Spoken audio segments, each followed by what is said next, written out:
আমার প্রাক্তন মারা যাওয়ার 1 সপ্তাহ পেরোলো না, অথচ তোমরা দিব্যি ইমোশনাল ব্ল্যাকমেইল করে কেন আমার ঘাড়ে অন্য একজনকে চাপিয়ে দিলে মা?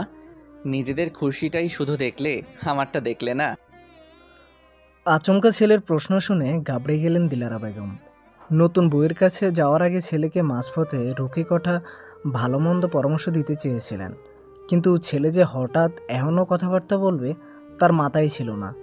তিনি জানেন ভুলটা তারই, তবুও ছেলেকে বোঝানোর জন্য আমতা আমতা করে কিছু বলতে যাবেন, এমন সময় পুনরায় স্বপ্ননীল বলে ওঠে, তোমাদের কথা তাও বাদ দিলাম, কিন্তু ওই মেয়েটা, সেই বা কী করে সব জেনে শুনে এরকম একজনের সাথে সংসার করতে রাজি হয়ে গেল, যে কখনোই তাকে ভালোবাসতে পারবে না।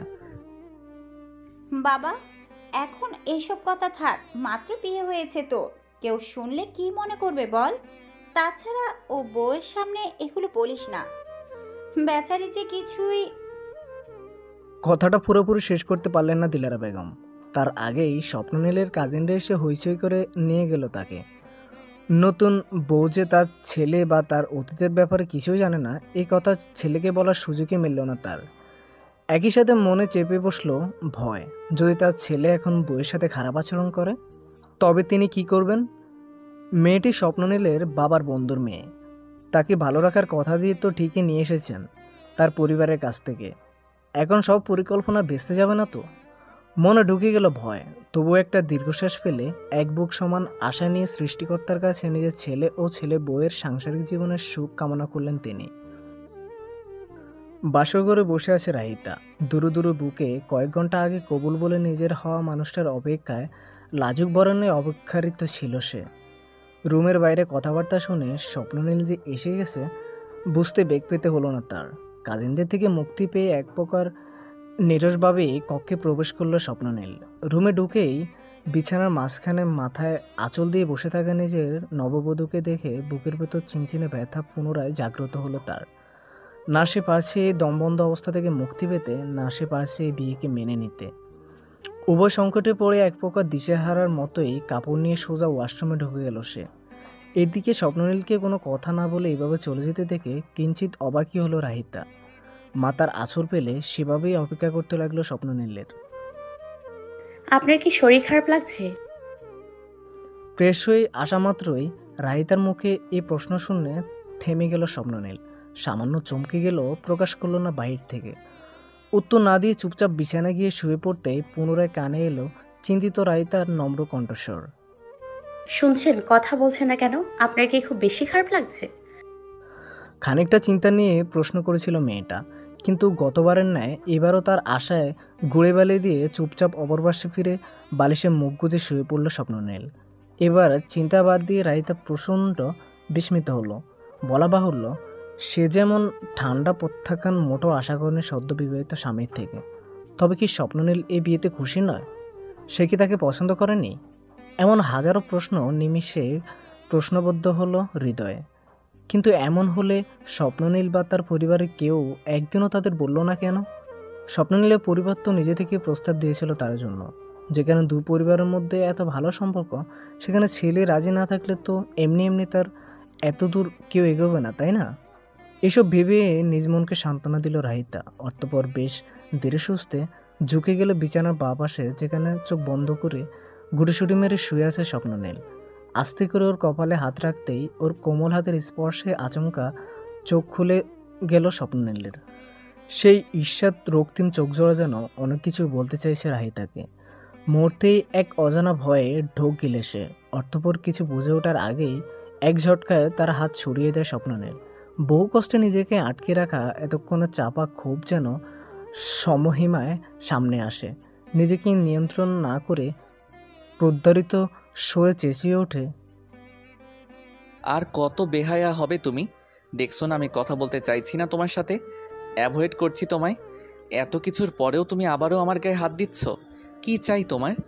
স্ত্রীর অধিকার নিতে চাও নাকি? আমার টাকা দেখে বিয়ে করে নিজের স্বার্থ হাসিল হয়নি? হঠাৎ এমন প্রশ্নে লজ্জায় অপমানে হতভম্ব হয়ে পড়ে রাহিতা। এ কোন স্বপ্ননীলকে দেখছে সে? আজ পর্যন্ত তো কখনোই তাকে এইভাবে কারোর সাথে কথা বলতে দেখেনি। হ্যাঁ, ওদের পরিবার স্বপ্ননীলদের সে সামান্য কম সচ্ছল, কিন্তু তবুও আজ পর্যন্ত কখনো ওর সাথে বা ওর পরিবারের কারোর সাথে দেখা হলে কোনোরূপ খারাপ আচরণ করেনি ছেলেটা, সবসময় হাসি মুখে ভালো আচরণ করেছে। এখন হঠাৎ করে বিয়ের পর চেনা স্বপ্ননীলের এ অচেনা পরিবর্তন থেকে কষ্টে বিস্ময়ে রাইতার অক্ষিদয় কোঠর থেকে বের হয়ে আসতে যাচ্ছে যেন। হৃৎপিণ্ড দুমড়ে মুচড়ে যেতে চাইছে কষ্টে। নিজেকে সামলে কোনো মতে কম্পিত কণ্ঠে সে উত্তর দিল, আপনি এভাবে কথা বলছেন কেন? কি করেছি আমি? আপনি কি এই বিয়েতে রাজি ছিলেন না? ও, তুমি মনে হয় জানতে না, তাই না? মাই গড, এত নিখুঁত অভিনয় কিভাবে করছো রাহিতা? তোমাকে তো এই মুহূর্তে অস্কার দিতে মন চাইছে আমার। তোমার মুখ দেখলে কেউ দেখলে বিশ্বাসই করবে না কারো অভিনয় এতটা বাস্তব হয়। তাচ্ছিলের হাসি হেসে বলল স্বপ্ননীল। ওর কথায় রাইতার বড় বড় অক্ষিপল্লব ভর করে গড়িয়ে পড়ল দুই ফোঁটা অশ্রু। তবুও নিজেকে সামলে কিছুটা সময় নিয়ে তপ্ত সুরে পাল্টা প্রশ্ন করল সে, যদি বিয়েতে রাজি ছিলেনই না, তবে কেন এই বিয়ে করলেন স্বপ্নীল?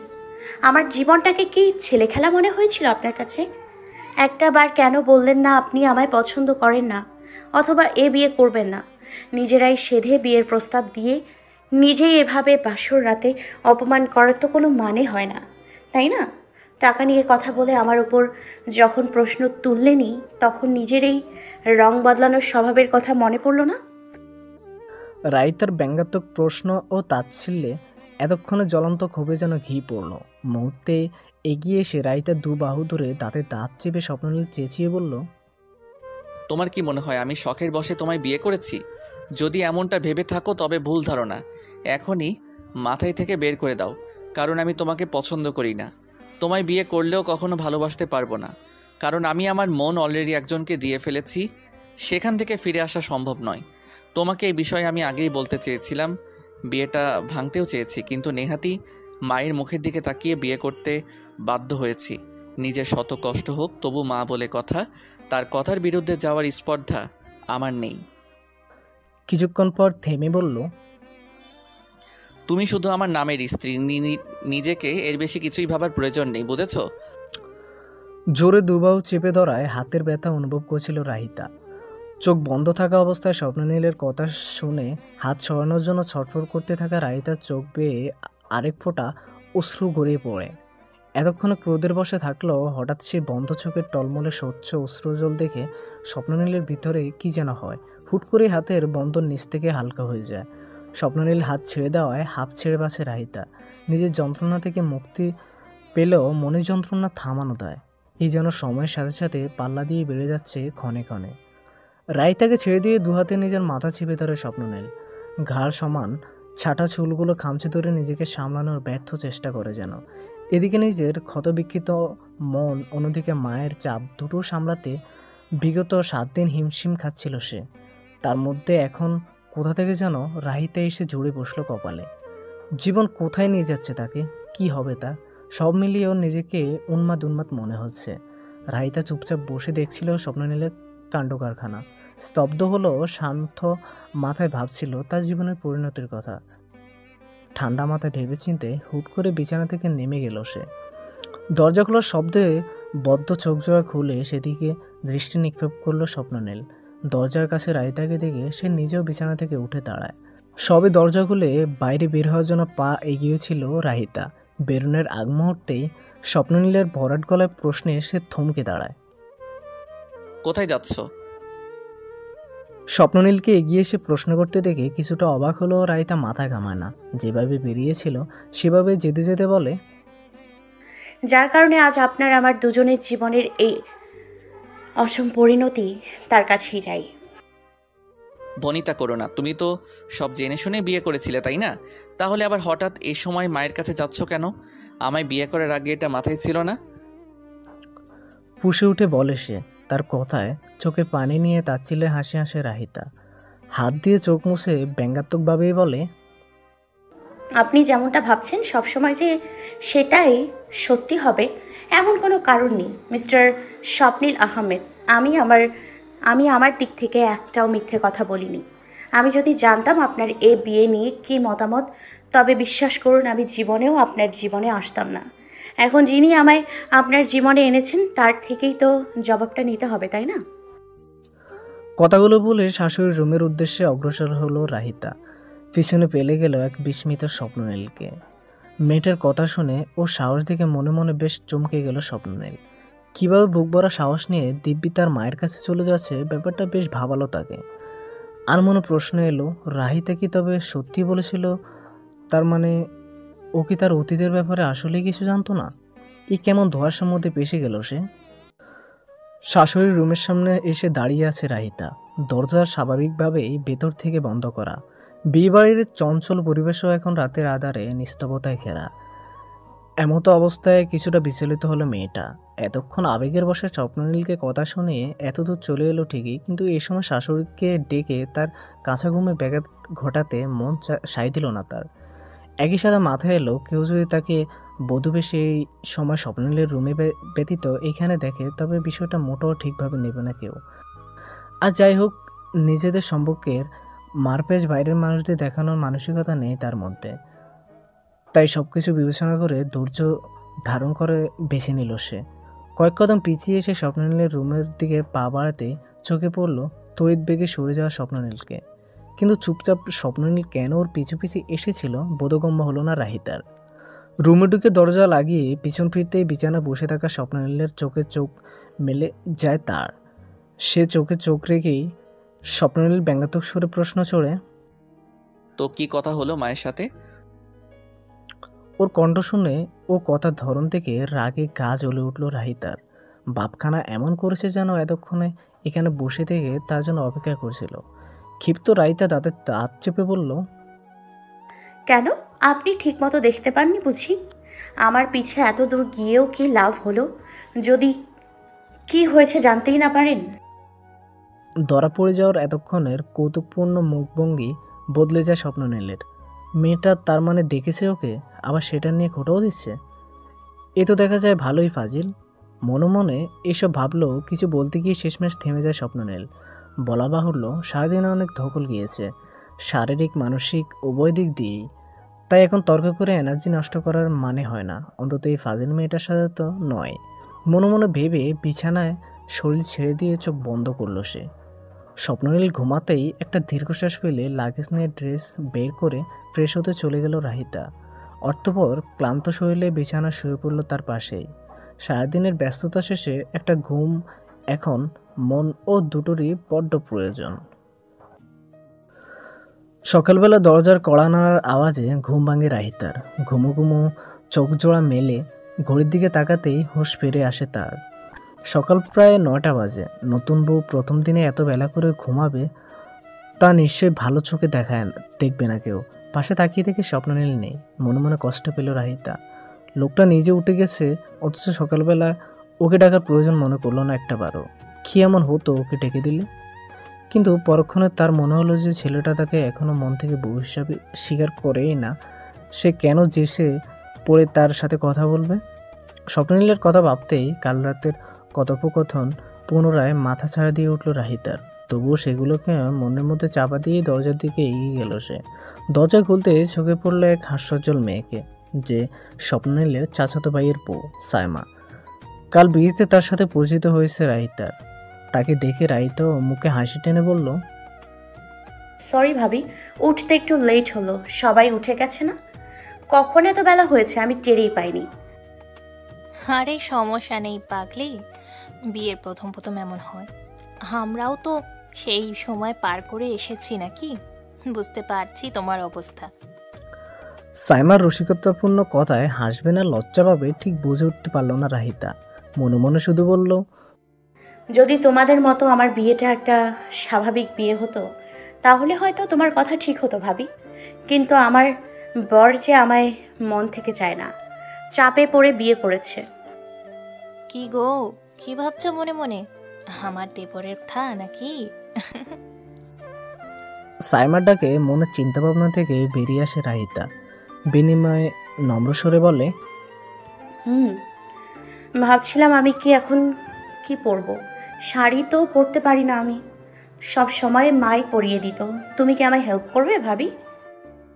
কেন নয়, অবশ্যই হেল্প করব। এর জন্য তো এখানে, নয়তো কি আর এমনি এমনি এসেছি। তুমি গোসল করে এসো, আমি শাড়ি পরিয়ে রেডি করে দিচ্ছি। তোমার শ্বশুরি মাই পাঠিয়ে দিলেন আমায় তার একমাত্র পুত্রবধূকে জাগিয়ে রেডি হয়ে নিচে নিয়ে যেতে বললেন। জানো, চাচি তোমায় ভীষণ ভালোবাসে রাহি। তুমি অনেক লাকি, সবার শাশুড়ি এমন হয় না। সাইমার কথায় বাইরে থেকে হাসলো, ভিতরে ভিতরে কিছুটা তাচ্ছিলের হাসি হাসলো রাহিতা। সে নিজেও জানে দিলারা বেগম তাকে ভালোবাসেন, কিন্তু তবুও তিনি স্বার্থপরের মতো তাকে পুরো সত্যটা না জানিয়ে এমন একটা সিদ্ধান্ত কীভাবে নিলেন তা বেশ ভাবাচ্ছে তাকে। যে করে হোক আজ ওনার সাথে কথা বলতে হবে, তার শুনতেই হবে সব কিছু, নয়তো সারা জীবন এভাবে সমঝোতা করে কিভাবে চলবে সে স্বপ্নলীলের সাথে। নিজের এসব ভাবনার মাঝেও একটা জিনিস নজর এড়ালো না রাহিতার। তা হলো এতক্ষণ হাসি মুখে সব কথা বললো, শেষের কথাটা কিছুটা দুঃখের সাথেই বলল সাইমা। তার মুখভঙ্গি দেখে কপালে ভাঁজ পড়ল রাহিতার। কিছু জিজ্ঞাসা করবে তার আগেই তাকে ঠেলে ঠেলে ওয়াশরুমে পাঠিয়ে দিল সাইমা।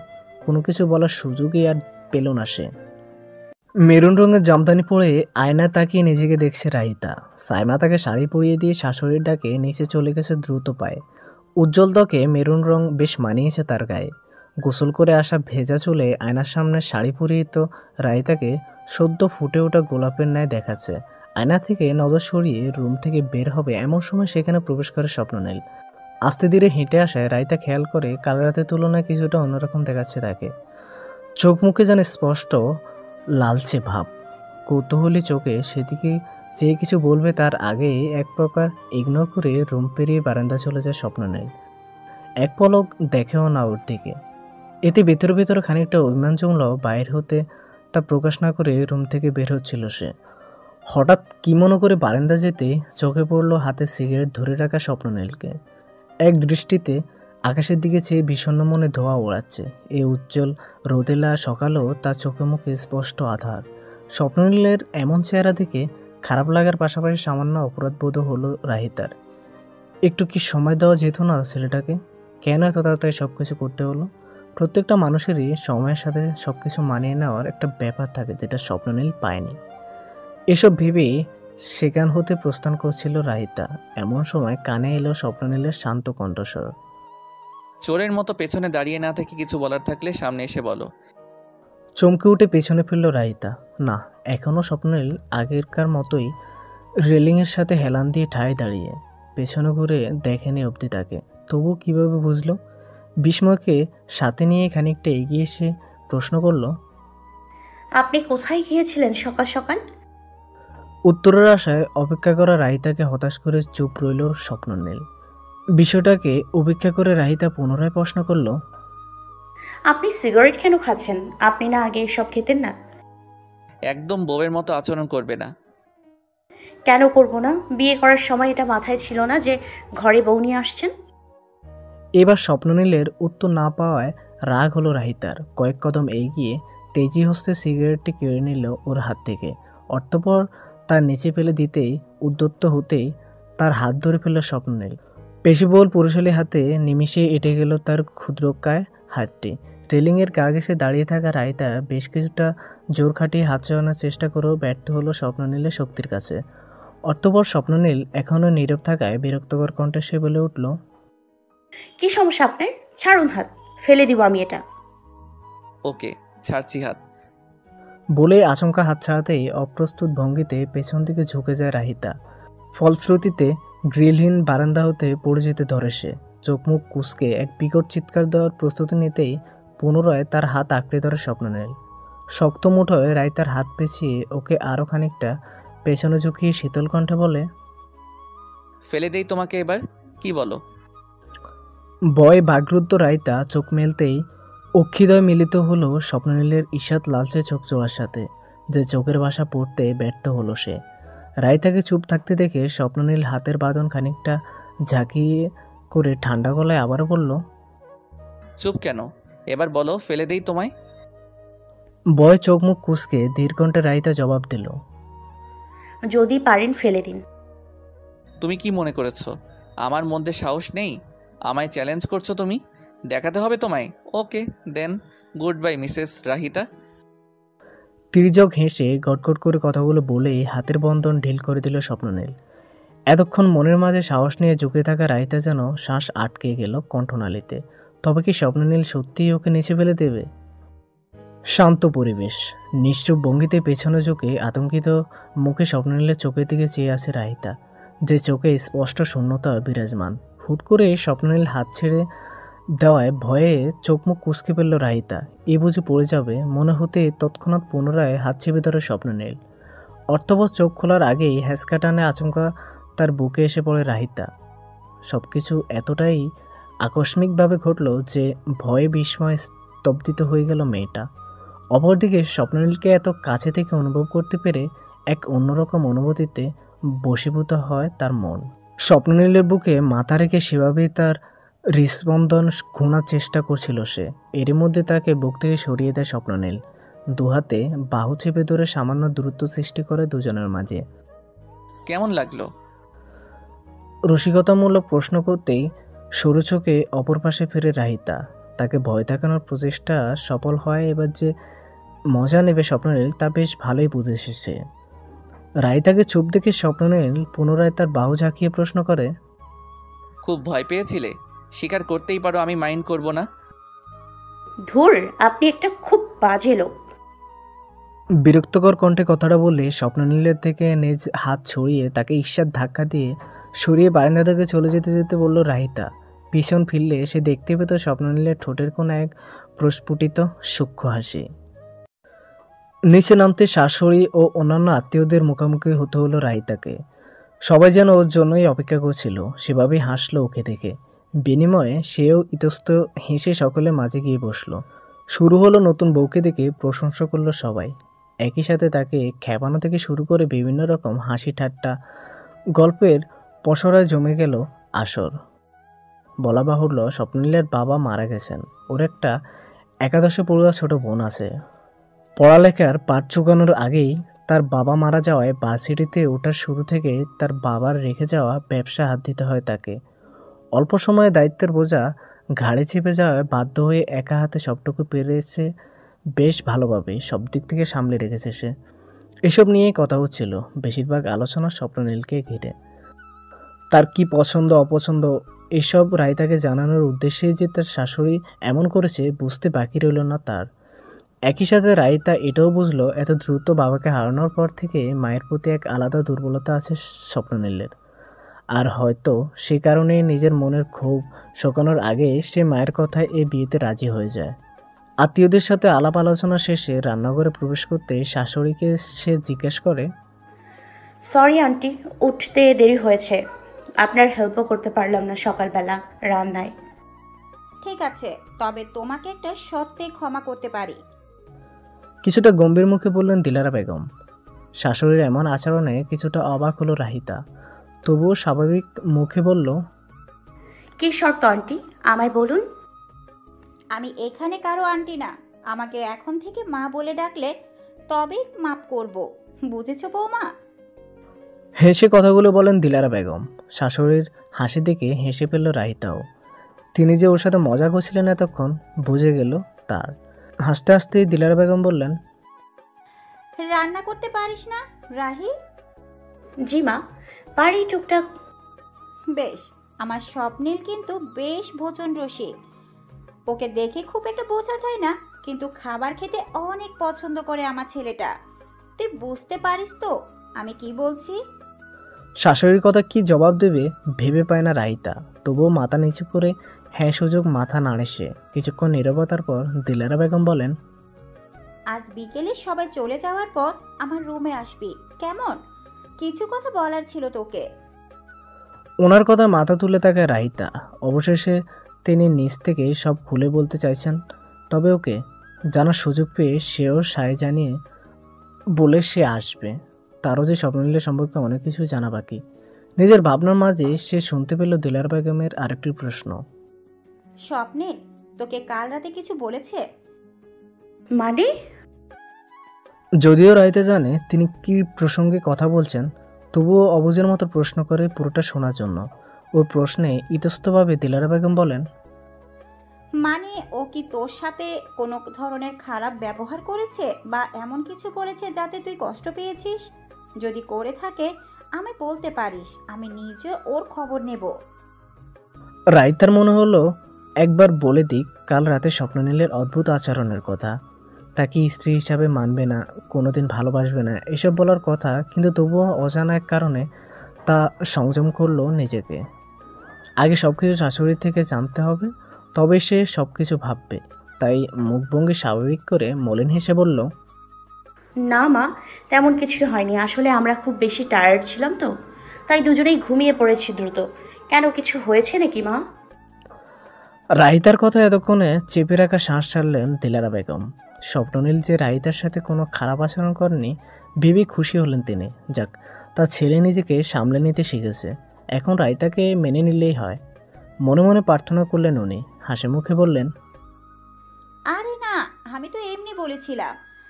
বয়স হয়ে গেছে তো, কখন কি বলি ঠিক নাই। তুই এখন বাহিরে যা, তোর কাকি শাশুড়িদের কাছে যা, আমিও আসছি। অর্থপর একটা দীর্ঘশ্বাস ফেলে মাথা নাড়িয়ে রান্নাঘর থেকে বের হয়ে আসে রাহিতা। বের হতেই প্রতিমধ্যে দেখা হয় স্বপ্ননীলের সাথে। ওর দিকে অদ্ভুত দৃষ্টিতে তাকিয়ে আছে সে। এই দৃষ্টি সম্পূর্ণ ব্যতিক্রম, কোমল দৃষ্টি, যেন কোনো কারণে ওর কাছে কৃতজ্ঞ সে। স্বপ্ননীলকে এভাবে তাকিয়ে থাকতে থেকে কিছুটা চমকে উঠেই চোখের ইশারা রাহিতা জিজ্ঞাসা করলো, কি? স্বপ্ননীল উত্তর দেয় না। কিছুক্ষণ ওর চোখে সেভাবে চেয়ে থেকে হঠাৎ ধরা পড়া চোরের ন্যায় এদিক সেদিক তাকিয়ে উসখুস করে কেটে পড়ে রাহিতার সামনে থেকে। হঠাৎ করে কি এমন হলো তা? ওর যাওয়ার প্রাণে চেয়ে রাহিতা ভাবে। সকাল গড়িয়ে দুপুর হলো, দুপুর পেরিয়ে বিকেল, বিকেল হতেই এক এক করে মেহমানরা চলে যেতে লাগলো নিজ নিজ গন্তব্যে। স্বপ্ননীলও বাইরে চলে গেছে, ওর আস্তে আস্তে রাত হবে। বাসা পাকা পেয়ে এই সুযোগে শাশুড়ির রুমে চলে গেল রাহিতা। সকাল থেকে যে এই মুহূর্তটার অপেক্ষা করছিল সে, তাই তো সময় পেতেই এক মুহূর্ত বিলম্ব করেনি। অপরদিকে দিলারা বেগমও যেন ওর আগমনের জন্য প্রস্তুত ছিলেন। রাহিতা রুমে ঢুকতেই ইশারায় তার পাশে বসার ইঙ্গিত দিলেন তিনি। ওর মাথায় হাত রেখে বেশ শান্ত গলায় বললেন, দেখ মা, এখন হয়তো আমি তোকে যা বলবো শুনলে তুই কষ্ট পাবি, মনে মনে আমাকে ভালো মন্দও বলতে পারিস, এতে আমি কিছু বলবো না তোকে। কিন্তু আমার মনে হয় তোদের সম্পর্কে পুরোপুরি শুরু হওয়ার আগে তোকে স্বপ্নিলের সম্পর্কে সবকিছু জানানো দরকার। তাই তোকে এখানে ডাকা। এই বুড়ি মায়ের কথা শুনবি তো? ডিপ ডিপ করতে থাকা হৃদয় যেন ওনার দিকে চেয়ে রইল রাহিতা। এক অদ্ভুত উত্তেজনায় ক্ষণে ক্ষণে শিউরে উঠছে সে। কি এমন হয়েছিল স্বপ্ননীলের অতীতে? কেনই বা ও সবসময় এরকম মনমারা হয়ে থাকে? আজকে যে অবশ্যই সবকিছুর কারণ জানতে পারবে সে। রাহিতাকে পাশে বসিয়ে একটা দীর্ঘশ্বাস ফেলে স্বপ্ননীলের অতীত সম্পর্কে বলা শুরু করলেন দিলারা বেগম। শুরু করলেন ছেলের জীবনের বৃত্তান্ত। তোর হয়তো এখন এগুলো শুনতে খারাপ লাগবে, কিন্তু সত্যিটা অস্বীকার করার উপায় নেই এই মুহূর্তে আমার কাছে, তাই বলতে যাচ্ছি। আসলে স্বপ্নিলের জীবনে তোর আসার আগে একজন ছিল যাকেও ভীষণ ভালোবাসতো। মেয়েটার নাম ছিল আনিকা। সম্পর্কে আমার এক বোনের মেয়ে, স্বপ্নিলের কাজিন। ওদের দুজনের মধ্যে দীর্ঘ 3 বছরের প্রেমের সম্পর্ক ছিল। শুরুতে আত্মীয়দের মধ্যে আমরা এই বিয়ে মেনে নিতে না চাইলেও পরে স্বপ্নিলের জোড়াজুড়িতে দুই পরিবারে মেনে নিতে এক প্রকার বাধ্য হই। পাগল ছিল আমার ছেলেটা ওর জন্য। আনিকা এত তাড়াতাড়ি বিয়ে করতে চাইছিল না, কিন্তু পরে স্বপ্নিলের জিদের কাছে হার মানে সে। এই মাসেওতে বিয়ে হওয়ার কথা ছিল, এবং সেটাও শুধু স্বপ্নিলের ইচ্ছায়। কিন্তু এর মাঝে হুট করে কি যে হয়ে গেল, চোখের পলকে সব ওলটপালট হয়ে যায়। এই মাসের শুরু থেকেই আনিকা আচমকা ভীষণ অসুস্থ হয়ে পড়ে। তারপর হুট করে মেয়েটা মারা যায়। বাগ্নের মৃত্যুর কথা বলতে যেয়ে এতক্ষণ ধরে রাখা অশ্রুকে আর চাপিয়ে রাখতে পারেননি দিলারা বেগম। আসলে মুখ ডেকে অশ্রু লোকাতে ব্যস্ত হয়ে পড়লেন তিনি। অপরদিকে রাইতে এসব শুনে স্তব্ধ হয়ে শুনে গেল শুধু। এই মুহূর্তে কী ধরনের রিয়েকশন দেবে ভেবে উঠতে পারছে না সে। চুপচাপ বুকের বাপাসের এক অদ্ভুত চিনচিনে ব্যথা উপলব্ধি করল সে। সে তো কালকেই স্বপ্নিলের কাছে শুনেছে তার প্রাক্তন ছিল, তবুও এই জানা বিষয় শুনে আবার কেন এত কষ্ট হচ্ছে তার? স্বপ্নিল অন্য একজন কে, উত্তরটা সে জানে না। হয়তো স্বপ্নিলকে মন থেকে নিজ স্বামীরূপে মেনে নেওয়া তার জীবনের অন্য কারো উপস্থিতির কথা শুনতেও কষ্ট হচ্ছে ওর। একটা দীর্ঘশ্বাস ফেলে ভাবে রাহিতা। কিছুক্ষণ পর নীরবতা ভেঙে করুণ কণ্ঠে প্রশ্ন করে, আপনি যখন সব জানতেনই, তখন কেন আমাকে ওনার জীবনে নিয়ে এলেন মা, যেখানে উনি নিজেই আমাকে চাননি তার জীবনে? সেখানে আপনার কারণে এভাবে আমার সাথে একটা অনিশ্চিত সম্পর্কে বেঁধে আছেন তিনি। আমার খুব কষ্ট হয় যখন দেখি তিনি মুখ ফুটে কাউকে কিছু বলতে পারেন না, মনের কষ্টগুলো ভেতরেই চাপা রাখেন। আমি জানি রে মা, সব দোষ এখানে আমার। আমি তোকে ও তোর পরিবারকে অন্ধকারে রেখেছি। নিজের ছেলের জীবনে নতুন করে আশার আলো দেখার জন্য তোর থেকে কথা লুকিয়ে তোর সাথে অন্যায় করেছি। স্বার্থপরের মতো এই কাজ করার জন্য আমি লজ্জিত, কিন্তু বিশ্বাস কর, আমার কাছে ওই মুহূর্তে আর কিছুই মাথায় আসেনি। কিছুটা থেমে আবার বললেন, তুই জানিস আনিকা মারা যাওয়ার পর স্বপ্নিল কতটা ভেঙে পড়েছিল? বাবা মরা ছেলেটা আমার কোনোদিন নিজের কোনো দায়িত্বে অবহেলা করেনি। সব সময় আমার ও নিজের বোনের দিক তাকিয়ে হাসি মুখে সব দায়িত্বের বোঝা ঘাড়ে নিতে প্রস্তুত ছিল সে। ওই প্রথম আমি স্বপ্নিলকে এতটা ডিপ্রেশনে দেখি। শুরুর দিকে তেমন খেয়াল না করলেও একদিন লক্ষ্য করি সে খামখেয়ালে ব্লেড দিয়ে হাত কাটার চেষ্টা করছে। ওই দৃশ্য দেখে আমার মাথা ঘুরে ওঠে। এরপর চুপিসারে আমাদের পরিচিত এক সাইকিয়াট্রিস্টের সাথে এই ব্যাপারে কথা বলি। তখন তিনি বলেছিলেন যে হয়তো এই ধাক্কা স্বপ্নিল মেনে নিতে পারেনি। এই প্রচণ্ড ডিপ্রেশনে পড়ে হিতাহিত জ্ঞান হারিয়ে ফেলেছে, তাই এমন কিছু করতে যাচ্ছিল। তখন ডক্টর নিজেই আমাকে পরামর্শ দেন ওকে সময় দিতে এবং সম্ভব হলে ওর জীবনে কাউকে নিয়ে আসতে, যাতে সে পুরনো ক্ষত ভুলে নতুন করে ভালোবাসাকে আঁকড়ে ধরে পুনরায় বাঁচতে শিখে। তাই বলে আপনি ওনাকে কোনো সময় না দিয়েই না এভাবে হুট করে বিয়ের সিদ্ধান্ত নিলেন মা?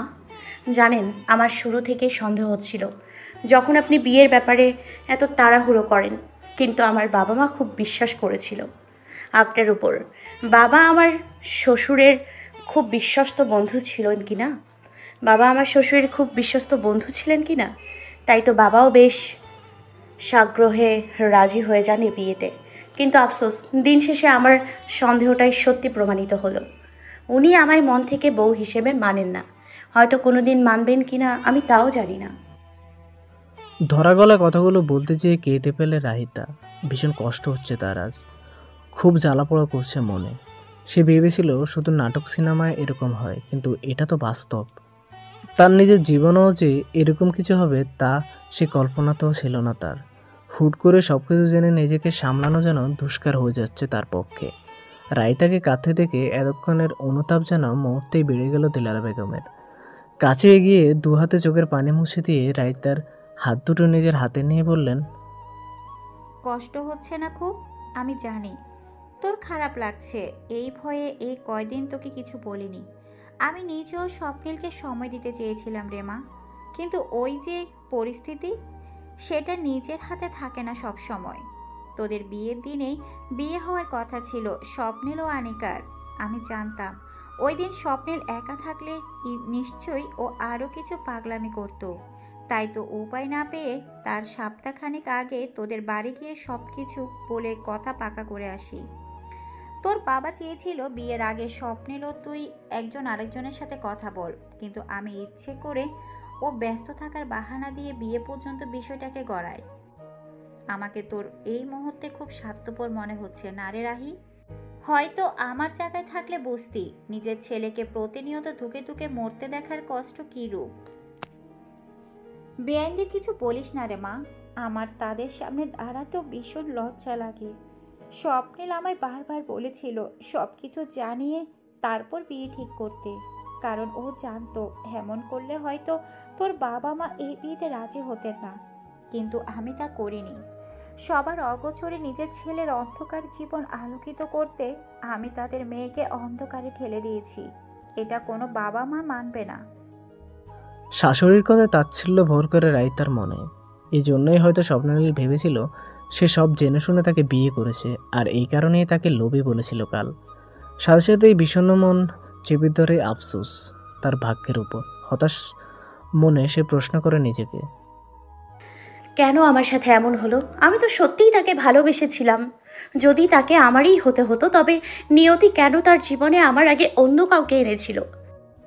মনের প্রশ্ন মনেই থেকে যায়, কোনো উত্তর মেলে না তার। শাশুড়ির প্রশ্নে রাইতা গম গম গলায় প্রশ্ন তোলে, আর যদি উনি আমাকে কোনোদিনও ভালোই না বাসেন, আমায় মন থেকে মেনে না নেন, তবে কি হবে মা? আমার জীবনটা কি নষ্ট হয়ে যাবে? রাইতার এমন কণ্ঠ শুনে অজানা ভয়ে ঈর্ষাদ কেঁপে উঠলেন দিলারা বেগম। তাই তো, এই কথা তো তিনি ভেবে দেখেননি। আবেগের বশে ছেলে জীবনে মেয়েটাকে আনলেন তো ঠিকই, কিন্তু এই সম্পর্কে শেষ পরিণতি কী হবে সে সম্পর্কে তো কেউই নিশ্চিতভাবে বলতে পারবে না। জিভ দিয়ে সূক্ষ্ম ঠোঁট ভিজিয়ে আচমকা রাইতাকে প্রশ্ন করেন। কিন্তু তুই তো ভালোবাসিস স্বপ্নীলকে। হঠাৎ শাশুড়ির মুখে এমন প্রশ্ন শুনে চমকে উঠে রাইতা। বড় বড় অক্ষিদয়ে পিটপিটিয়ে কিছু বলার আগে দিলারা বেগম পুনরায় বললেন, ভাবছিস আমি কিভাবে জানি, তাই তো? অপ্রস্তুতভাবে শাশুড়ির মুখের দিকে তাকাতেই তার চাউনি দেখে দিলারা বেগম মৃদু হেসে বললেন, মনে আছে একদিন আমি একাই তোদের বাড়িতে যাই, বরাবর স্বপ্নের নামে নিয়ে গেল। ওই দিন আমি একা গিয়েছিলাম। সেই দিন আমি তোকে লক্ষ্য করি, সবার মাঝে থাকলেও তোর চোখ বারবার দরজার দিকে যাচ্ছিল। এক মনে খুঁজে যাচ্ছিলি স্বপ্নীলকে। সে সময় তোকে দেখে মনে মনে আফসোস করেছিলাম যে কেন আমার সেই ছেলে সিঙ্গেল হলো না। তোকে বরাবর ছেলের বউ করার ইচ্ছে ছিল তোর শ্বশুরের, কিন্তু আমার ছেলেটার অন্য একজনকে মন দিয়ে বসেছিল, তাই আমাদের কিছু করা ছিল না। এই জন্য তোর ব্যাপারটা আমি তখনই মাথা থেকে বাদ দিই। কিন্তু পরে আনিকা যাওয়ার পর যখন আমি ভাবছিলাম স্বপ্নের এই অবস্থা কি করা যায়, তখন হঠাৎ তোর কথা মাথায় আসে। হয়তো ওকে অন্য কারোর সাথে বিয়ে দেওয়া যেত। আমার যোগ্য ছেলের জন্য মেয়ে পাওয়া খুব একটা কঠিন হতো না, কিন্তু ওরা সব কিছু জানার পর ওকে মন থেকে ভালোবাসতে পারতো না তোর মতো। আমি জানতাম তুই ওকে আগের থেকেও পছন্দ করিস, ওর জন্যই তো তোর ভালোবাসা তোর চোখে ভাসত। আর ভালোবাসার মানুষের সাথে বিয়ে করতে কে না চাইবে। এই জন্যই আমি জানতাম তুই এই বিয়েতে রাজি হবি। বাকি থাকলো স্বপ্নীলের কথা, ওকে আমি নিজের মতো করে বিয়ের জন্য মানিয়ে নিই। আমার মনে হয়েছিল স্বপ্নীল ছন্নছাড়া জীবনে পুনরায় ভালোবাসা আসলে সে আবার আগেরকার ন্যায় হয়ে যাবে। আমার বিশ্বাস একদিন তোদের সুখে সংসার হবে। আমি প্রতিটি মোনাজাতে এটাই প্রার্থনা করি, যাতে আমার ছেলে তোকে ভালোবাসে, তোর সংস্পর্শে নতুন করে বাঁচতে শিখে। ওনার কথা চুপচাপ মনোযোগ দিয়ে শুনল রাহিতা, তবে কোনোরূপ অনুভূতি প্রকাশ করতে সক্ষম হলো না তার স্থির হয়ে যাওয়া মন মস্তিষ্ক। রাইতাকে নীরব দেখে মনের ভার হালকা হলো না দিলারা বেগমের। কিছু একটা ভেবে জোরে একটা শ্বাস ফেললেন তিনি। অর্থবর শীতল কণ্ঠে রাইতার উদ্দেশ্যে বললেন, দেখ রাহি, স্বপ্নের খারাপ ছেলে না, এটা তুইও জানিস। ও কাল রাগের বশে তোকে কিছু বলে থাকলেও ওকে একটু ঠান্ডা হতে দে, দেখবি তোর সব দায়িত্ব ও স্বেচ্ছায় নেবে। তোর আদর যত্নে কমতে হতে দেবে না, শুধু দরকার একটুখানি সময়। আমি যে সময়টা না দিয়ে ওকে এই বিয়ে দিয়েছি, সেই সময়টা তুই ওকে দে। আমি জানি তুই নিরাশ হবি না। আরেকটা কথা, তোর পাশাপাশি আমিও লক্ষ্য রাখবো স্বপ্নীলের ওপর। যদি আমার কখনো মনে হয় স্বপ্নীলের আচরণে পরিবর্তন আসেনি, সে তোকে মেনে নিতে চাইছে না বা তোর সাথে খারাপ আচরণ করছে, তবে তুই চাইলে আমি স্বেচ্ছায় তোকে ওর থেকে আলাদা হওয়ার সুযোগ দেব। তোর বাবা মার সব অভিযোগ মাথা পেতে নেব। তবুও তুই এখন অন্তত তাদের কিছু বলিস না মা, আমার অনুরোধ। শাশুড়ির মুখে এমন কথায় থম মেরে বসে থাকে রাহিতা। শুধু অদ্ভুত হাহাকার ও দীর্ঘশ্বাস আশ্রে পড়ে তার হৃদয়ে। কাল সকাল পর্যন্ত তার জীবনটা কত রঙিন ছিল, আর আজ এমন পরিণতি। জীবন নামক স্রোত হুট করে মানুষকে কই থেকে কই ভাসিয়ে নিয়ে যায় কেউ বলতে পারে না। শাশুড়ির কথায় মাথা নাড়িয়ে ওনার থেকে অনুমতি নিয়ে রুম ত্যাগ করে সে। আপাতত তার প্রচণ্ড মাথা ব্যথা করছে। অত্যাধিক চিন্তায় নিউরনে নিউরনে ঝড় উঠেছে যেন হঠাৎ করেই। রাইতা যখন ঘুম ভাঙল তখন বাজে 11টা। এতক্ষণ হয়তো বাসার সবাই খেয়ে দিয়ে ঘুমিয়েও গেছে। সবাই বলতে রাইতা শাশুড়ি ও ননদ সামিরা। রাইতা ডিনার করবে না আগেভাগে বলে দেওয়ায় তাকে ঘুম থেকে ডাকতে আসেনি কেউ। রুমে আশেপাশে তাকিয়ে দেখে স্বপ্ননীল নেই। এত রাতেও ফিরনি কেন, অবাক হয়ে ভাবে সে।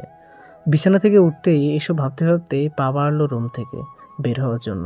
এমন সময় বারান্দা থেকে আসা উটকো গন্ধে সন্দেহীনিত পায়ে সেদিকে এগিয়ে যায় রাহিতা। আদাবে যেন দরজা পুরোপুরি খুলে বারান্দায় প্রবেশ করতেই দৃষ্টিগোচর হয় সিগারেট খাওয়া স্বপ্ননীলকে। চাঁদের দিকে মুখ করে একের পর এক ধোঁয়া উড়াচ্ছে সে। বিরক্তকর মুখ কুঁচকে আসে রাহিতার। লোকটিকে বারণ করেছিল ওইসব ছাইপাশ খেতে, সে তবুও তার কথা শোনে না। পরক্ষণে ভাবলো হয়তো বউ বলে মন থেকে মানেনি দেখে তার কথা গুরুত্ব দেয়নি। এসব ভেবেই তার ছেলের সাথে স্বপ্ননীলের পাশে গিয়ে চুপচাপ দাঁড়ালো রাহিতা। কখন এসছেন? কিছু জিজ্ঞেস করেছি। বলার প্রয়োজন মনে করছি না। ও, আশাহতভাবে কথাটা বলেই অভিমানী চোখে স্বপ্ননীলের দিকে তাকালো সে। সে জানে পাশে দাঁড়ানো মানুষটা তার অভিমানের কদর দেবে না, তবুও কেন যে সে নিজ থেকে তার খোঁজখবর নিতে যায় রাইতা নিজেও জানে না। হয়তো ভালোবাসে বলে তাই। নির্বিকারভাবে সিগারেট শেষ টান দিয়ে হাত থেকে তা ফেলে দেওয়ার আগেই আনমনে একবার পাশে দাঁড়ানো রাইতার দিকে চোখ গেল স্বপ্ননীলের। চোখ সরিয়ে নিয়ে যেও এক অদ্ভুত দৈব বলে চোখ ফিরিয়ে নিতে সক্ষম হলো না সে। অভিমানী চোখে আকাশের বুকে জেগে থাকা চাঁদের দিকে তাকিয়ে আছে রাহিতা। অক্ষি কোঠর খানিকটা টলমল করছে পানিতে। আচ্ছা, সেও কি তার মতো আকাশের সাথে নিজের দুঃখের কথা বলছে, চাঁদের কাছে অভিযোগ করছে? প্রশ্ন জাগে স্বপ্নীলের মনে, এবং প্রশ্নটা জাগতেই এক অদ্ভুত অনুভূতি জাগে তার মনে। হঠাৎ করে স্বপ্নীল খানিকটা অপরাধ বোধ হয় রাহিতার সাথে এমন নির্লিপ্ত ব্যবহার করার জন্য। হাতে থাকা সিগারেটটা নিচে পেলে সেও আকাশের দিকে তাকায়। গম্ভীর আকাশের দিকে তাকিয়ে গম্ভীর মুখে সে নিজেও ভাবতে থাকে রাহিতার কথা। মেয়েটা তো কোনো দোষ নেই এখানে। বাসায় আসার পর তার মা ডেকেছিল রুমে, জানিয়েছেন তার অতীতের ব্যাপারে রাহিতা ও তার পরিবারের অবজ্ঞতার কথা। মায়ের মুখে এসব কথা শুনে অবাক হয়েছিল সে। নিজের অজান্তেই মেয়েটাকে কিসব বলেছে, কাল কষ্ট দিয়ে ফেলেছে। একবার ভেবেছিল সরি বলবে, কিন্তু পরক্ষণে কি যেন ভেবে নিজের সৎ ইচ্ছাকে সূক্ষ্মভাবে দমন করে সে। রাইতা ঘুমিয়ে থাকায় সে বারান্দায় এসে এক মনে এসব ভাবতে ভাবতে সিগারেট ফুঁকছিল। রাইতার প্রতিও তার রাগ জমায়। মেয়েটাকে আগে থেকে চেনে সে, মুখে কখনো না বললেও স্বপ্ননীল জানে রাহিতা বেশ ভালো একটা মেয়ে। সে একটা সুন্দর লাইফ ডিজার্ভ করে, কিন্তু এইসবের পরও সে কেন রাজি হলো তাকে বিয়ে করতে? যদিও সে জানতো না কিছু, তবুও কোনো কারণে মানা করলেও তো পারত। তবে অন্য কারোর সাথে একটা সুখের জীবন পেত সে। এসব ভাবার মাঝেই সেখানে প্রবেশ করে রাহিতা, এবং তাকে দেখে মনের রাগ মাথাচাড়া দিয়ে ওঠে বিদায় তাকে ইগনোর করেছিল স্বপ্ননীল। কিন্তু এই যে এখন তার পাশে চাঁদের আলোর নিচে অশ্রুসিক্ত চোখে আকাশের দিকে তাকিয়ে থাকা মেয়েটা এক অদ্ভুত বন্ধনে টানছে তাকে। স্বপ্ননীলের হঠাৎ মন চায় তার চোখের পানি মুছে দিতে, শক্ত গলায় বলতে, এখন কাঁদছো কেন এভাবে? কেন আমায় বিয়ে করে নিজ জীবনটাকে কষ্টে ঠেলে দিলে? আমার সাথে তোমাকেও কষ্ট পেতে হবে ভাবলেই মনের ভার আরও গভীর হয়ে যায় আমার।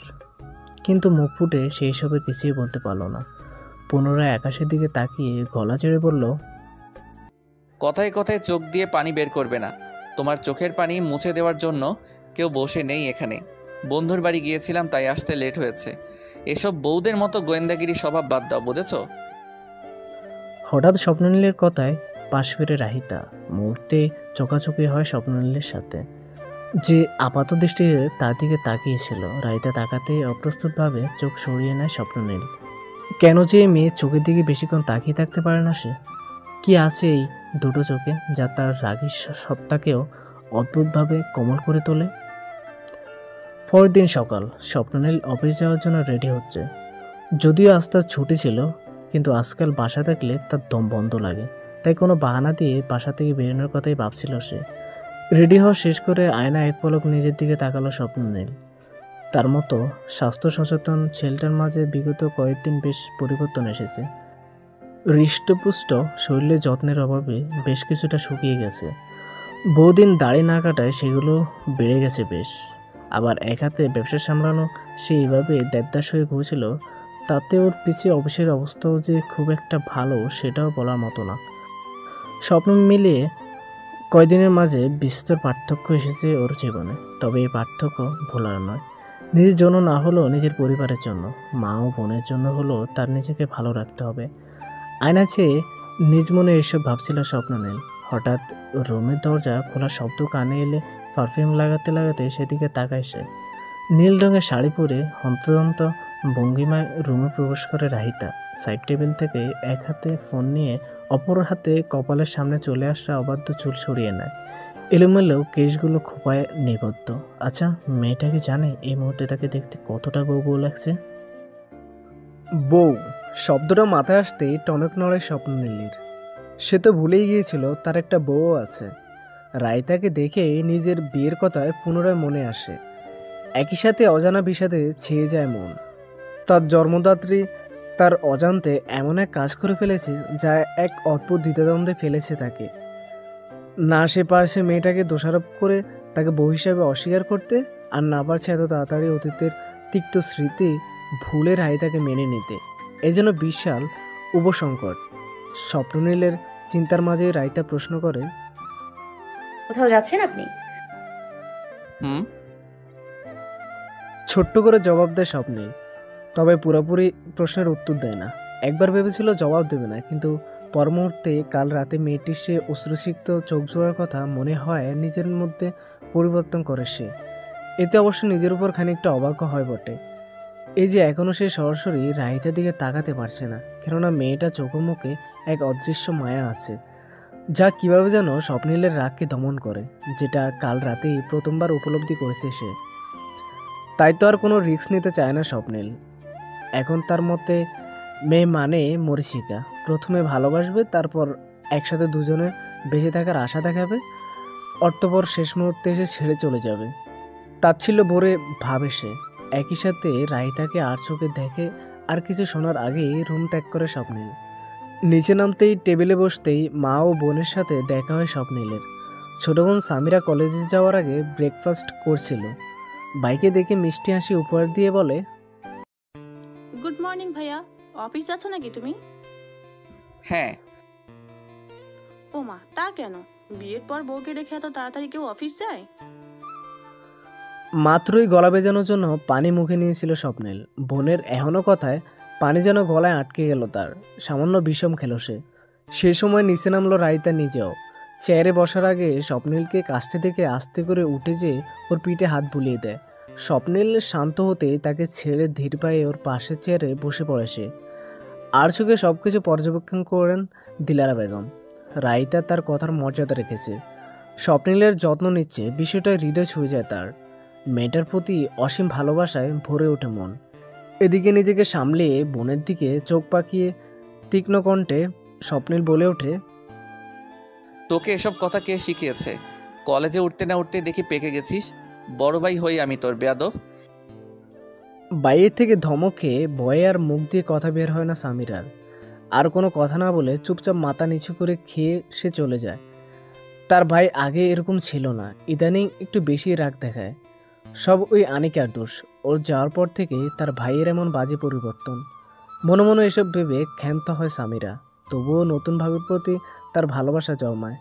রাইতাকে আগে থেকে ভালো লাগতো তার। ওদের বাসায় গেলে দুজনে বান্ধবীর মতো গল্প করত। আর সে কিনা এভাবে তার ভাইয়ের বউ হয়ে যাবে তা কখনো স্বপ্নেও ভাবেনি সামিরা। তাই রাইতাকে নিজের ভাবি হিসাবে পেয়ে যায় খুশি সে।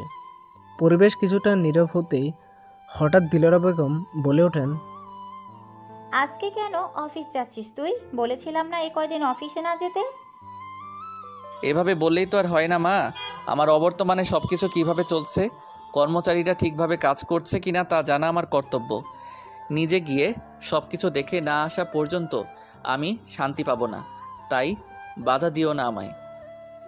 জানি বাবা, তোর যাওয়া জরুরি, তাই মানা করছি না তোকে।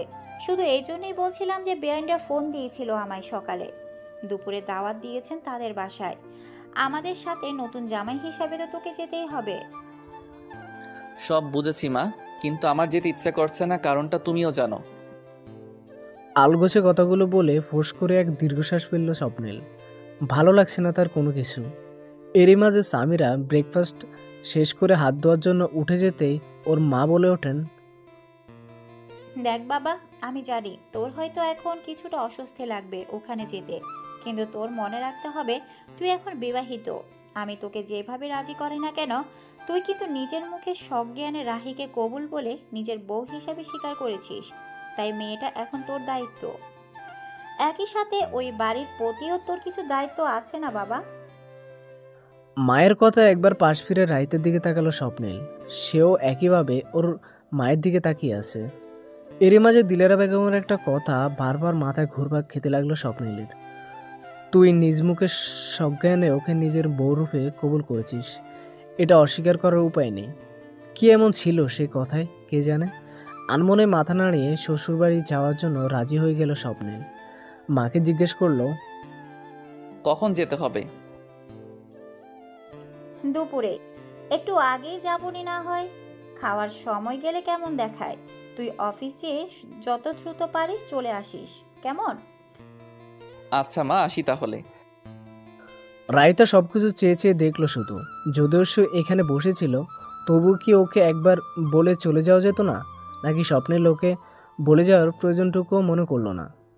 রাইতার মুখ দেখে শাশুড়ি যেন সব বুঝে গেলেন। চেয়ার থেকে উঠে ওর কাছে এগিয়ে এসে মাথায় হাত রেখে বললেন, মন খারাপ তোকে বলে যায়নি দেখে? বিনিময়ে ব্যথিত নয়নে মেয়েটি নিরুত্তর চেয়ে রইল শুধু। দিলারা বেগম আশ্বাস দিয়ে বললেন, আজ তোকে বলি যায়নি দেখে মন খারাপ করছিস, এরপর একদিন দেখবি তোকে না বলে কোথাও যেতেই পারছে না স্বপ্নিল। আমি জানি সেই দিন আসবে, শীঘ্রই আসবে। তুই শুধু একটু ধৈর্য ধর, হতাশ হোস না।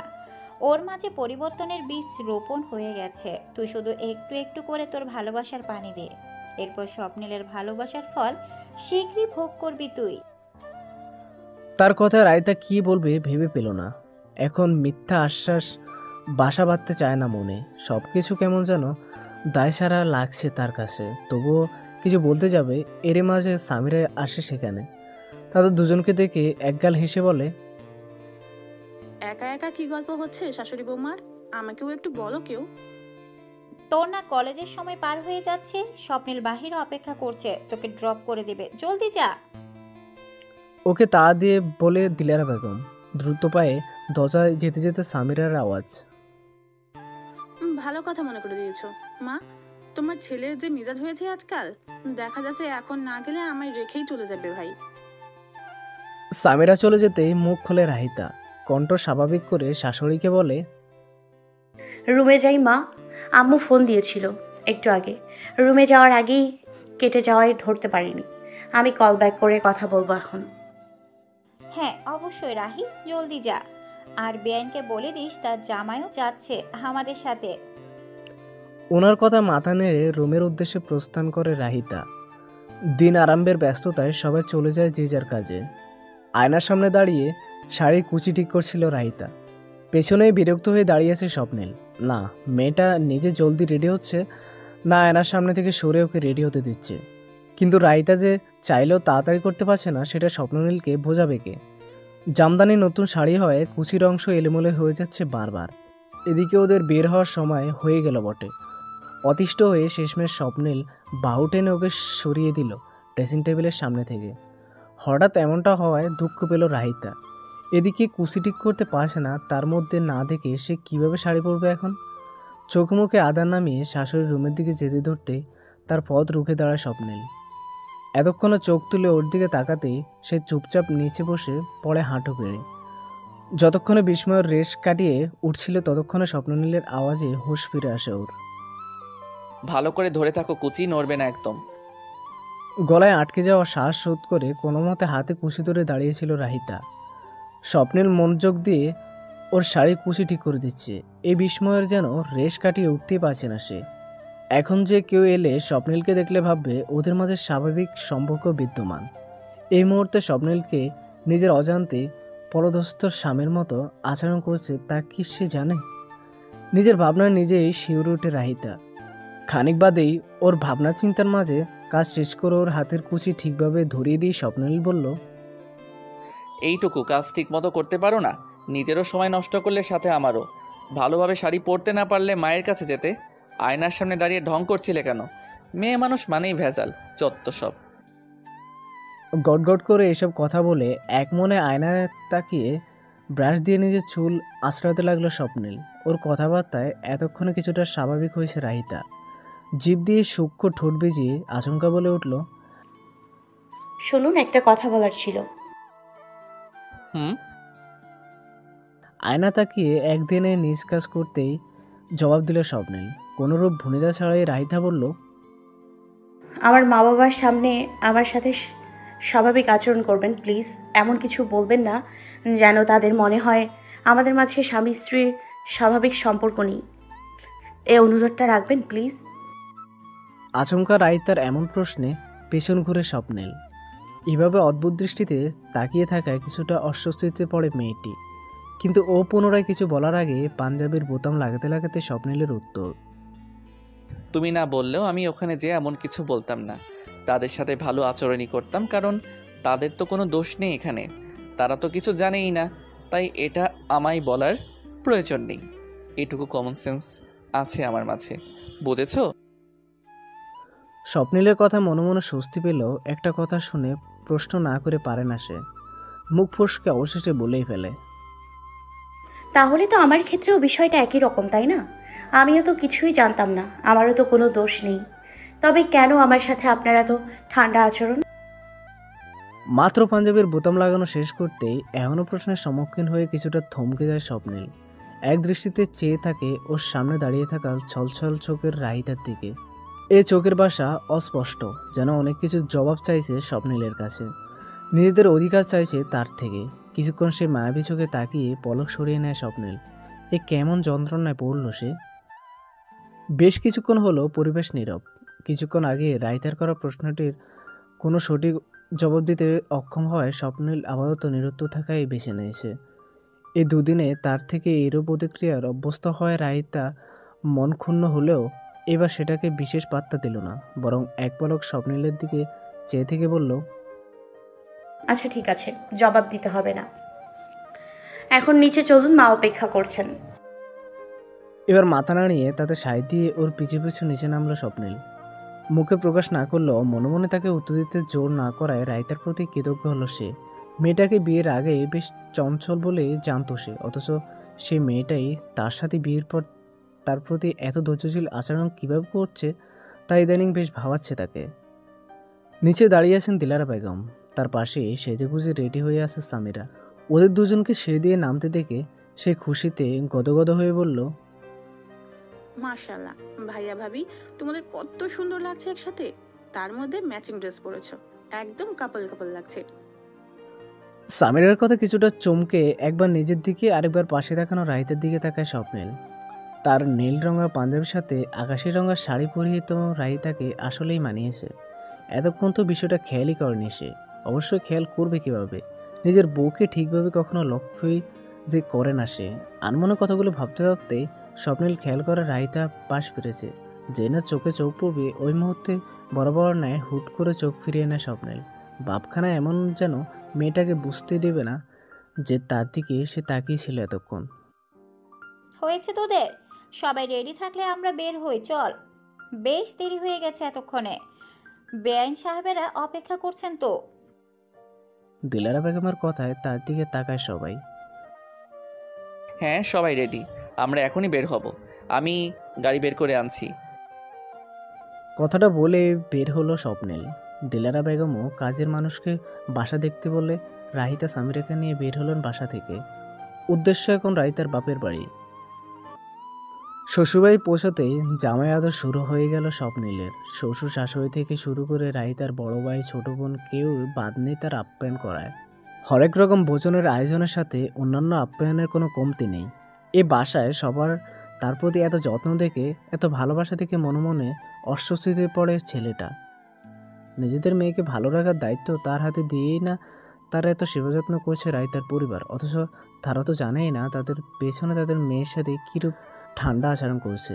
এসবের মাঝে খাওয়া দাওয়ার পর্ব চুকে গেল। এরপর ড্রয়িং রুমে বসে তখন গল্পের আসর বসেছিল তাদের রাইতাদের বাবার বাড়ির লোকজনদের সাথে। তাদের সাথে কথার মাঝে রাইতার ফোন আসায় সে উঠে চলে যায় রুমের বাইরে। বেশ কদিন দেখা না হওয়ায় ওর ভার্সিটির বান্ধবী ফোন দিয়েছে। বান্ধবীর সাথে কথা শেষ করে পেছনে ঘুরতেই বাবাকে ওর পেছনে দাঁড়িয়ে থাকতে দেখে খানিকটা অবাক হয় রাহিতা। পর মুহূর্তেই মুখে হাসি ফুটিয়ে জিজ্ঞাসা করে, কি ব্যাপার বাবা, তুমিও চলে এলে যে? এমনি দেখতে এসেছিলাম আমার মেয়ে কি করে। বান্ধবী ফোন দিয়েছিল তোর? হ্যাঁ বাবা, রিমি ফোন দিয়েছিল। অনেক দিন ভার্সিটি যায়নি তো, তাই ওকে বলেছিলাম আমায় নোটস দিতে। সে ব্যাপারেই কথা বলতে ফোন দিয়েছিল। ও আচ্ছা রাহি, একটা কথা জিজ্ঞেস করি। কি কথা বাবা? প্রশ্ন করছো কেন? তুমি আমায় সরাসরি বলতে পারো। বাবার প্রশ্নে খানিকটা ঘাবড়ে গেল, মুখভঙ্গি স্বাভাবিক রেখে নির্বিকারভাবে উত্তর দেয় রাহিতা। মেয়ের দিকে এক পলক তাকিয়ে ওর হাত ধরে তার বাবা হঠাৎ প্রশ্ন করেন, তুই কি সত্যি এই বিয়েতে খুশি তো? স্বপ্নিল কি তোকে ভালো রাখছে মা? তোর কোনো সমস্যা হচ্ছে না তো? আচমকা বাবার এমন প্রশ্নে খানিকটা ইতস্ত বোধ করে রাহিতা। হঠাৎ এখনও প্রশ্ন করছে কেন? উনি কি কোনোভাবে কোনো কিছু সন্দেহ করে ফেললেন না তো? তবুও দমে গেল রাহিতা। নিজেকে যতটা সম্ভব স্বাভাবিক রাখার চেষ্টা করছিল সে, কেননা তার পরিবার এখনই তার ও স্বপ্নিলের ব্যাপারে কিছু জানুক এটা চায় না সে। তার উপর এখন স্বপ্নিলের ব্যাপারে সব বলে দিলে ওর প্রতি দৃষ্টিভঙ্গি বদলে যাবে তার পরিবারের। ওকে আর এরকম ভালোবাসা নজরে দেখবে না তার পরিবার। এতে দুই পরিবারের অশান্তি হবে। একই সাথে মাথায় আসে শাশুড়ির অনুরোধ।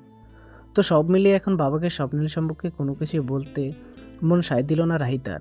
তাই তো চাউনিতে বিস্ময় মিশিয়ে অবাক হয়ে বাবাকে শোধালো, আমি ওনার সাথে ভালো আছি বাবা। হঠাৎ এমন প্রশ্ন করছো যে? না রে মা, মেয়ের বাবা হয়ে তো চিন্তা হওয়াটা খুব স্বাভাবিক। তুই বুঝবি না। আমি জানি স্বপ্নিল ভালো ছেলে, অনেক আগে থেকেই দেখে আসছি তো ওকে। নিজের বন্ধুর ছেলে বলে বলছি না। ও যে ওর সব দায়িত্বের প্রতি ভীষণ যত্নশীল তা আমি খুব ভালো করেই জানি। এজন্যই তো তোকে ওর হাতে তুলে দিয়েছি। কিন্তু তাও মনের শান্তির জন্য তোকে জিজ্ঞেস করলাম। কিছু মনে করিস না রে মা। ও, কোনো সমস্যা নেই বাবা, আমি কিছু মনে করিনি। ওই বাসার সবাই আমায় ভালোবাসে। আমি ভালোই আছি ওখানে। তবে তোমাদের মিস করি খুব। বাবাকে জড়িয়ে ধরে অশ্রু লুকিয়ে ফেলল রাহিতা। জীবন তাকে কেমন পরীক্ষায় ফেলেছে সে নিজেও জানে না। এই ব্যাপার কতদিন চলবে কোনোটাই নিশ্চিত নয়। তবুও এই তার নিয়তি, এভাবে চলতে হবে। এসব ভেবে বাবাকে ছেড়ে পুনরায় ড্রয়িং রুমের দিকে ফিরে চলল সে। বলা বাহুল্য, তাদের বাবা মেয়ের এই দৃশ্যের নীরব সাক্ষী হলো স্বপ্নিল। পানি খাওয়ার জন্য রুম ছেড়ে এদিকে এসেছিল সে।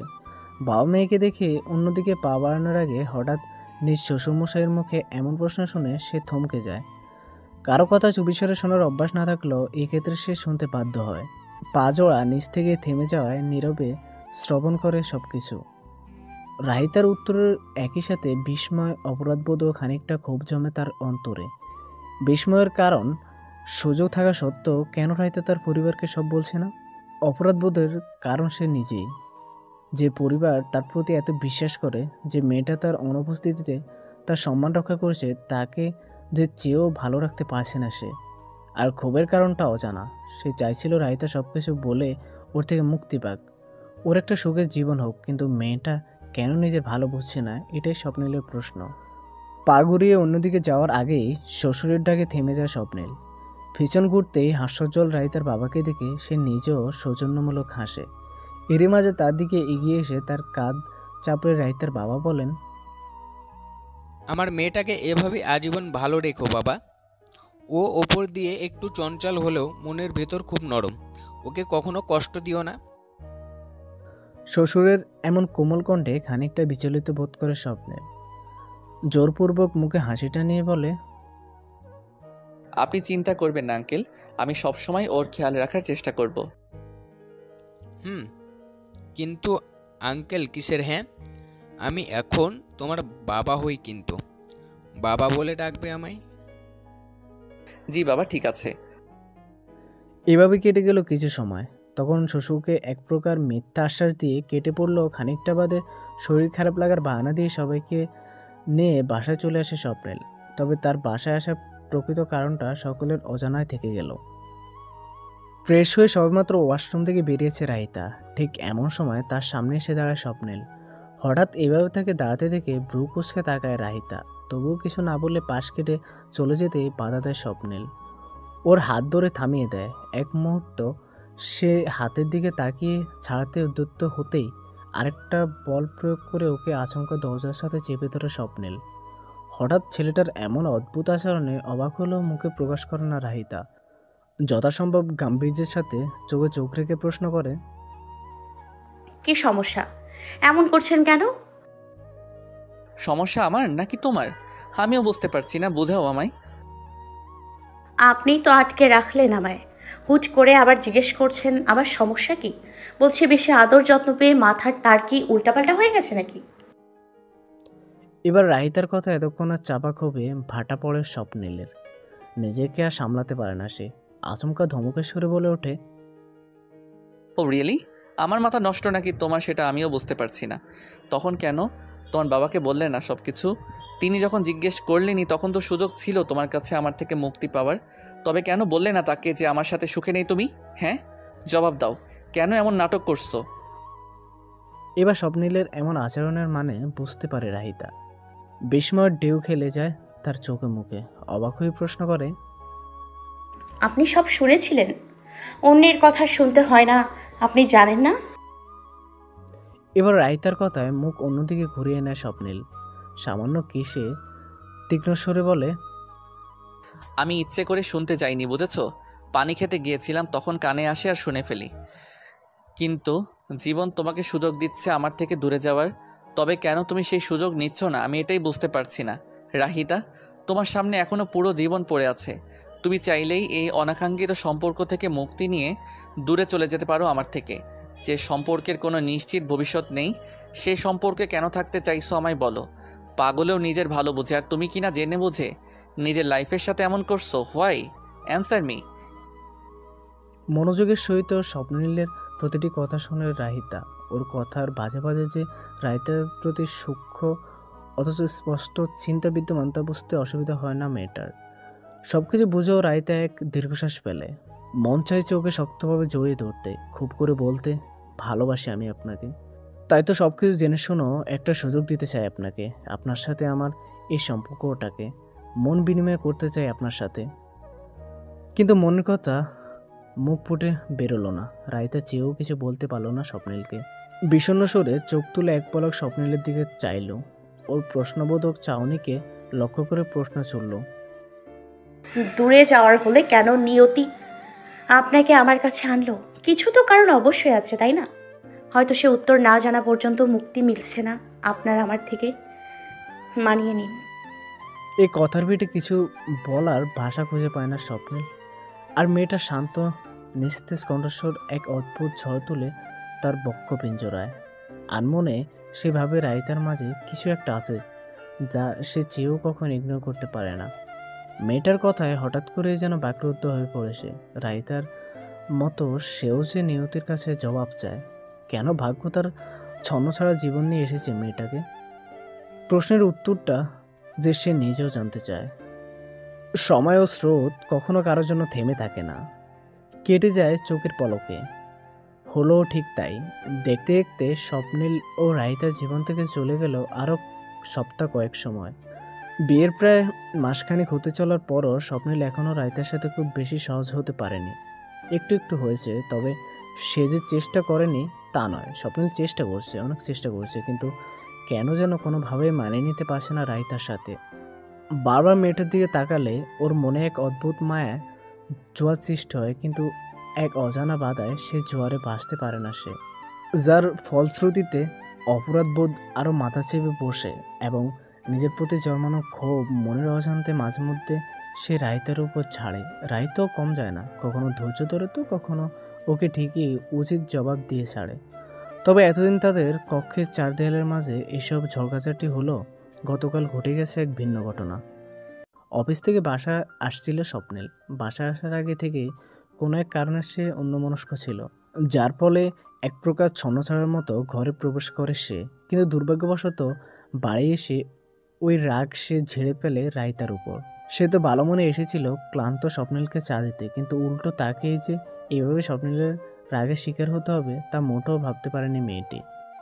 বলা বাহুল্য, আজ স্বপ্নিলের রাগটা একটু বেশিই ছিল, যার কারণে নিজেকে নিয়ন্ত্রণ করার আগেই এক ঝটকায় রাহিতার হাত ছুড়িয়ে দেয় সে, এবং কিছু বুঝে ওঠার আগেই কাপ উল্টে চাপ পড়ে যায় রাহিতার হাতে।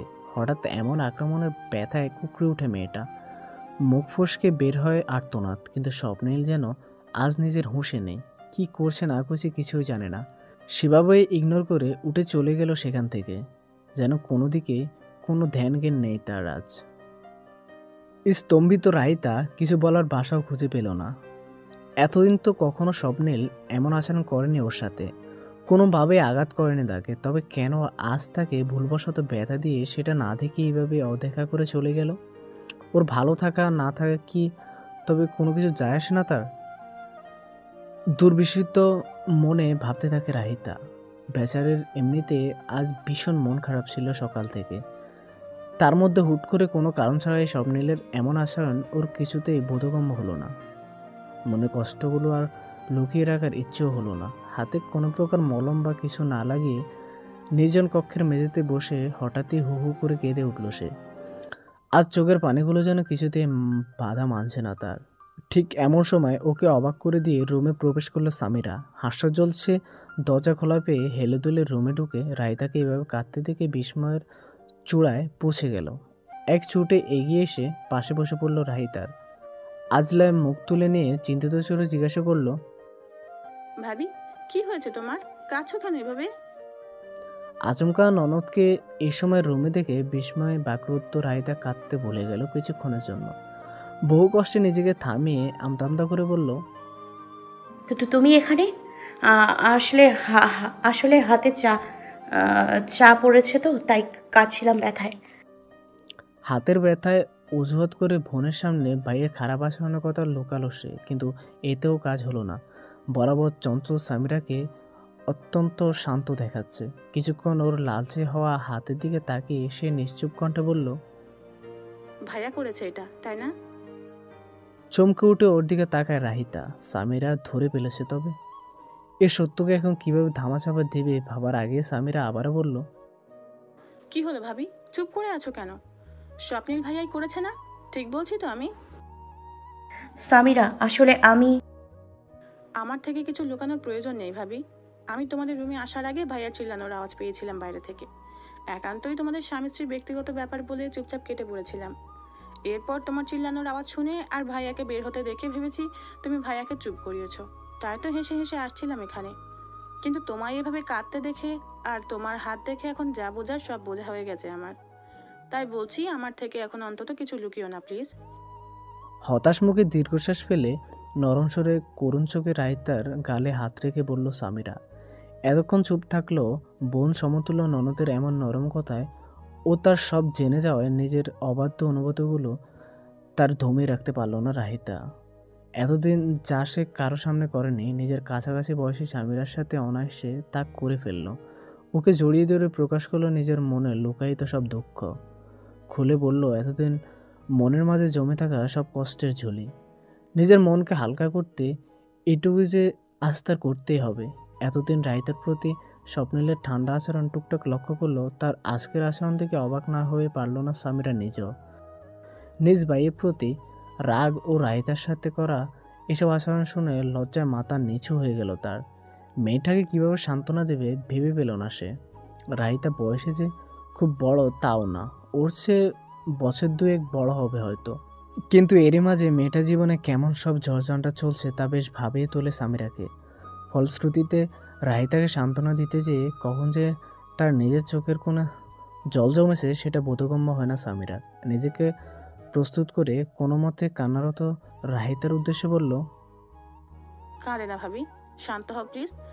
জানি না তোমায় কি বলে সান্ত্বনা দেওয়া উচিত, কিন্তু আমি সত্যি ভাবতে পারছি না ভাইয়া এরকম কিছু করবে। আমি আর কিছু বলার আগেই কোনো একদিকে চেয়ে থেমে গেল সামিরা।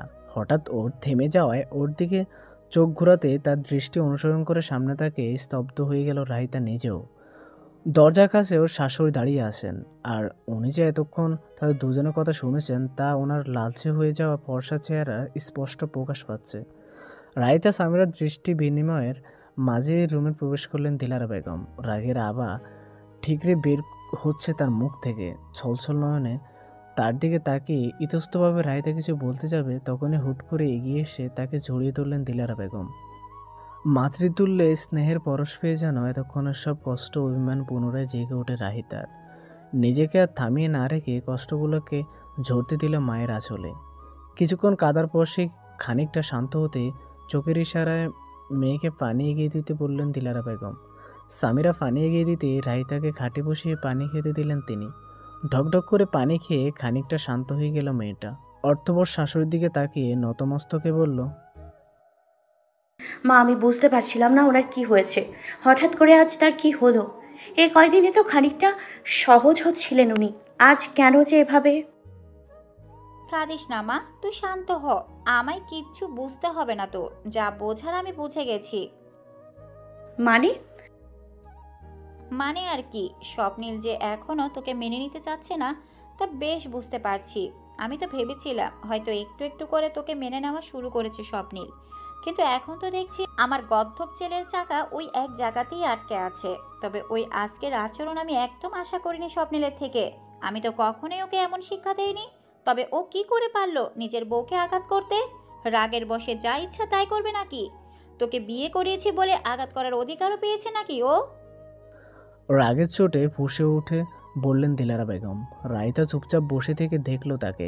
নিজের ছেলের আচরণে তিনি কতটা অনুতপ্ত তাকে দেখে স্পষ্ট বোঝা যাচ্ছে। কিন্তু স্বপ্নিল যে এটা ইচ্ছে করে করেনি, অন্যমনস্কভাবে করেছে তা বুঝতে পারছে না দিলারা বেগম। তাই ধীর সুরে রাইতা বলে ওঠে, মা, উনি ইচ্ছে করে আমার হাতে চা ফেলে দেননি, রাগের বশে হাত সরাতে গিয়ে ধাক্কা লেগে চা পড়েছে। তুই চুপ কর। তোকে কথা বলতে বলেছি বলে বললামই তো। স্বপ্নের পক্ষে আর একটা কথাও বলা লাগবে না তোর। নীলজ্জটা যে এসব কাণ্ড ঘটিয়ে কোথায় চলে গেছে আল্লাহই জানে। আর এত কিছুর পরেও তুই ওর পক্ষই ছাপে গেছিস। ভাগ্য করে তোর মতো পেয়েছে অসভ্যটা, কিন্তু দাঁত থাকতে দাঁতের মর্যাদা বুঝতে পারছে না। আফসোসের সুরে বলেন দিলারা বেগম। তার দুজনের দিকে চেয়ে সামিরা ধীর সুরে বলে উঠল, ভাইয়া কোথায় গেল এখন? তাহলে কি হবে? মা, তুমি কথা বলবে ওর সাথে? বলবো না মানে 100 বার বলবো। ওর সাহস কি করে হয় রাহিতার সাথে এমন করা? বাসায় আসতে দে ওকে, আমি দেখছি হতচ্ছাড়াটাকে। আর রাহি, তুইও আর বসে না থেকে হাতের ব্যথা লুকিয়ে সিরিয়ালদের নায়িকাদের মতো ওর জন্য না কেঁদে চুপচাপ হাতে মলম লাগিয়ে নে। স্বামী, ওকে লাগিয়ে দিস তো মলম, আমি একটু আসছি। কথাগুলো বলেই গটগট করে রুম থেকে বের হয়ে গেল দিলারা বেগম। কাঠপুতুলের ন্যায় সেদিকে চেয়ে রইল রাহিতা ও সামিরা দুজনেই।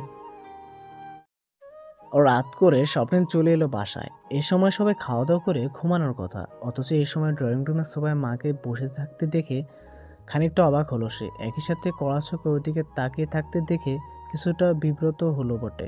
মায়ের গম্ভীর গলায় তার দিকে তাকায় সে। এতক্ষণ কোথায় ছিলি? একটু বাহিরে ছিলাম মা। ঘরের বউকে রেখে বাহিরে অযথা সময় কাটাতে খুব ভালো লাগে তোর, তাই না? মায়ের এখনো কথায় চোখ তুলে তার দিকে একবার তাকিয়ে পুনরায় মাথা নামিয়ে ফেলল স্বপ্নেল। রেগে উঠে দিলারা বেগম পুনরায় বললেন, এইসব যদি করার ইচ্ছে ছিল তবে বিয়ের আগে আমায় বলিসনি কেন? বউকে কখনো মেনে নিবি না, বউয়ের সাথে থাকতে চাইবি না, অযথা ওকে আঘাত করবি, এসব আমায় বললেই তো হতো। তাহলে তো বিয়ের জন্য জোর করতাম না তোকে। অযথা তোর জন্য একটা মেয়ের জীবনটা ওইভাবে নষ্ট হতো না। মা, মায়ের কঠিন সুরের বিপরীতে আহত কণ্ঠে ডেকে উঠল স্বপ্নিল। তার মা সচরাচর তার সাথে এইভাবে কথা বলেনি কখনো। এমনকি বিয়ের আগে যখন সে আনিকার জন্য সুইসাইড করতে যাচ্ছিল তখন প্রচণ্ড রেগে গেলেও এইভাবে ধমকিয়ে কথা বলেননি দিলারা বেগম তার সাথে। স্বপ্নিল বুঝে গেল তখন রাইতাকে ও অবস্থায় ফেলে রেখে চলে যেয়ে সে ঠিক করেনি। এটা হয়তো কোনোভাবে তার মায়ের চোখে পড়েছে, যার কারণে প্রচণ্ড রেগে আছেন তিনি। নয়তো রাহিতা এইসব কথা বাইরে বলার মতো মেয়ে না। এতদিনে বেশ ভালোভাবে তাকে চিনে গেছে স্বপ্নের। এখন মা বলছিস কেন? তোর মা কি তোকে এমন শিক্ষা দিয়েছে? জানিস মেয়েটার চোখে জল ছিল তোর জন্য, তবুও মুখ ফুটে একবারও তোর বিরুদ্ধে কোনো নালিশ করেনি সে। অথচ তুই তুই তো দিব্যি ওর কথা ভুলে রাত বিরাতে বাহিরে ঘুরে বেড়াচ্ছিস। লজ্জা করলো না তোর একটা বার? আমি তখন ইচ্ছে করে অমন করিনি মা। ওটা জাস্ট একটা অ্যাক্সিডেন্ট ছিল। আমার হাত লেগে রাহিতার হাতে চা পড়েছিল, কিন্তু তুমি এটার জন্য আমায় ভুল বুঝলে। যদি ইচ্ছাকৃতভাবে নাই করিস তবে কেন ওকে ফেলে রেখে গেলি তখন? ওর কি কষ্ট হয় না? তুই দেখিস না? এটাই তো প্রবলেম মা। তুমি শুধু ওর কষ্টটাই দেখো, আমার কষ্ট সেটা কি একটাবারও ভেবে দেখেছো মা? আমি কিভাবে আছি সেটা দেখার প্রয়োজন মনে করো না একবারও? আমাকে কি মানুষ মনে হয় না মা? আমার অনুভূতিগুলোর কি? আমি আর নিতে পারছি না এসব। না পারছি সব ছেড়ে চলে যেতে, আর না পারছি ধরে রাখতে। আমাকে মুক্তি দাও এসব থেকে। পুনরায় স্বপ্নিলের মুখে মুক্তির কথা শুনে এবার নিজের উপর থেকে কাবু হারিয়ে ফেললেন দিলারা বেগম। আচমকা ঠাস করে চড় লাগিয়ে দিলেন ছেলের গালে। জীবনে প্রথমবার মায়ের হাতে চড় খেয়ে বিস্ময়ে হতভম্ব হয়ে দাঁড়িয়ে আছে স্বপ্নিল। সামিরা ও রাহিতা মাত্র তখন সিঁড়িতে এসে দাঁড়িয়েছে। বলা বাহুল্য, সকলের সামনে এভাবে চড় পড়ায় রাগে অপমানের চল শক্ত হয়ে এলো তার। ঘাড় ঘুরিয়ে একবার সিঁড়িতে দাঁড়িয়ে থাকা রাহিতার দিকে তাকালো সে। লালচে হওয়া সে চোখের দৃষ্টি দেখে ঘাবড়ে গেল রাহিতা। যে আদরের ছেলেকে কখনো ধমক দিয়ে কথা বলেননি দিলারা বেগম, তাকে আজ ওর জন্য চড় খেতে হলো। ইস, এবার নির্ঘাত স্বপ্নের লোকে আরও ঘৃণা করবে, এটা ভেবে চোখ দিয়ে দুপুটা অশ্রু গড়িয়ে পড়ল রাহিতার। বারবার মুক্তি চাস কেন স্বপ্নের? কেন চলে যেতে চাস বাবা? আমাদের কি ভালো লাগে না তোর যে তোকে ছেড়ে চলে গেছে? তার জন্য বাকি সবাইকে কষ্ট দেওয়া কতটা যুক্তিযুক্ত আমাকে বোঝা। আনিকা তোকে ছেড়ে গেছে, এটাতে তোর কি দোষ? আমার কি দোষ? রাহিতার কি দোষ? নিজের সাথে সাথে আমাদেরও কেন তুই এভাবে কষ্ট দিচ্ছিস? জবাব দে আমায়। স্বপ্নিল এবার কিছু বলল না, শান্ত দৃষ্টিতে মায়ের দিকে তাকিয়ে থাকলো কিছুক্ষণ। অর্থবোধ চুপচাপ বের হয়ে গেল বাসা থেকে। দিলারা বেগম সেদিকে তাকিয়ে একবার কিছু বলতে গিয়েও বললেন না। আজ হয়তো আবেগের বশে ছেলেটাকে একটু বেশি বলে ফেলেছেন, এ ভেবে তৎক্ষণাৎ অপরাধবোধ জন্মালো তার মনে। কিন্তু এই আঘাতটা দেওয়া দরকার ছিল স্বপ্নিলকে, নয়তো সে উপলব্ধি করবে না তার আচরণের কীরূপ প্রভাব পড়ছে তার সাথে জড়িত বাকিদের জীবনে। স্বপ্নিল চলে যেতেই পুনরায় সোফায় বসে পড়লেন দিলারা বেগম। কপালে হাত ঠেকিয়ে ব্যথিত কণ্ঠে বলে উঠলেন, আজ আমি জীবনের প্রথমবার হাত উঠিয়েছি আমার ছেলের উপর। ওর কষ্ট দেখে বুকটা ফেটে গেল। তখন রাগের বশে কখন মেরে বসেছি নিজেও টের পাইনি মা। ছেলেটা আমায় এমনিতেই কষ্টে আছে, এখন তো নির্ঘাত আমার উপর অভিমান করবে। আবার আমার জন্যই বিয়েটা করলো, আর আমার থেকে এত কিছু শুনলো। কিন্তু আমিও বা কি করব বল? ওর কষ্ট আর সহ্য হচ্ছিল না আমার। হানিকা মারা যাওয়ার পর আমি কাছে থেকে দেখেছি ওকে কষ্ট পেতে।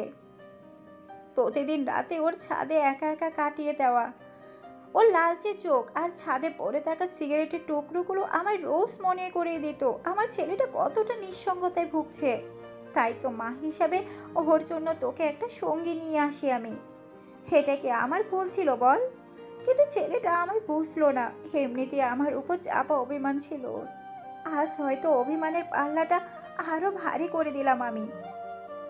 শাশুড়ির মুখে এসব কথা শুনে জলে চোখ টইটম্বর হলো রাহিতার। পাশে দাঁড়ানো সামিরারও একই দশা। সে নিজেও যে তার ভাইয়ের এখনও করুণ দশার সাক্ষী, তাই তো চেয়েছিল রাহিতাকে মেনে নিয়ে সুখে থাকুক তার ভাই। কিন্তু এখন যেন পরিস্থিতি আরও জটিল রূপ ধারণ করলো।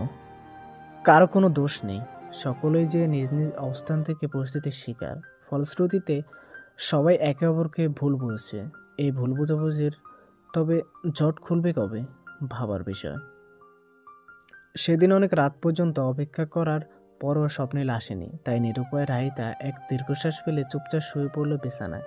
পরদিন সকালে ঘুম থেকে উঠে আড়ামোড়া ভেঙে বিছানার সামনের সোফায় স্বপ্নিলকে বসে থাকতে দেখে খানিকটা অবাক হয় রাহিতা।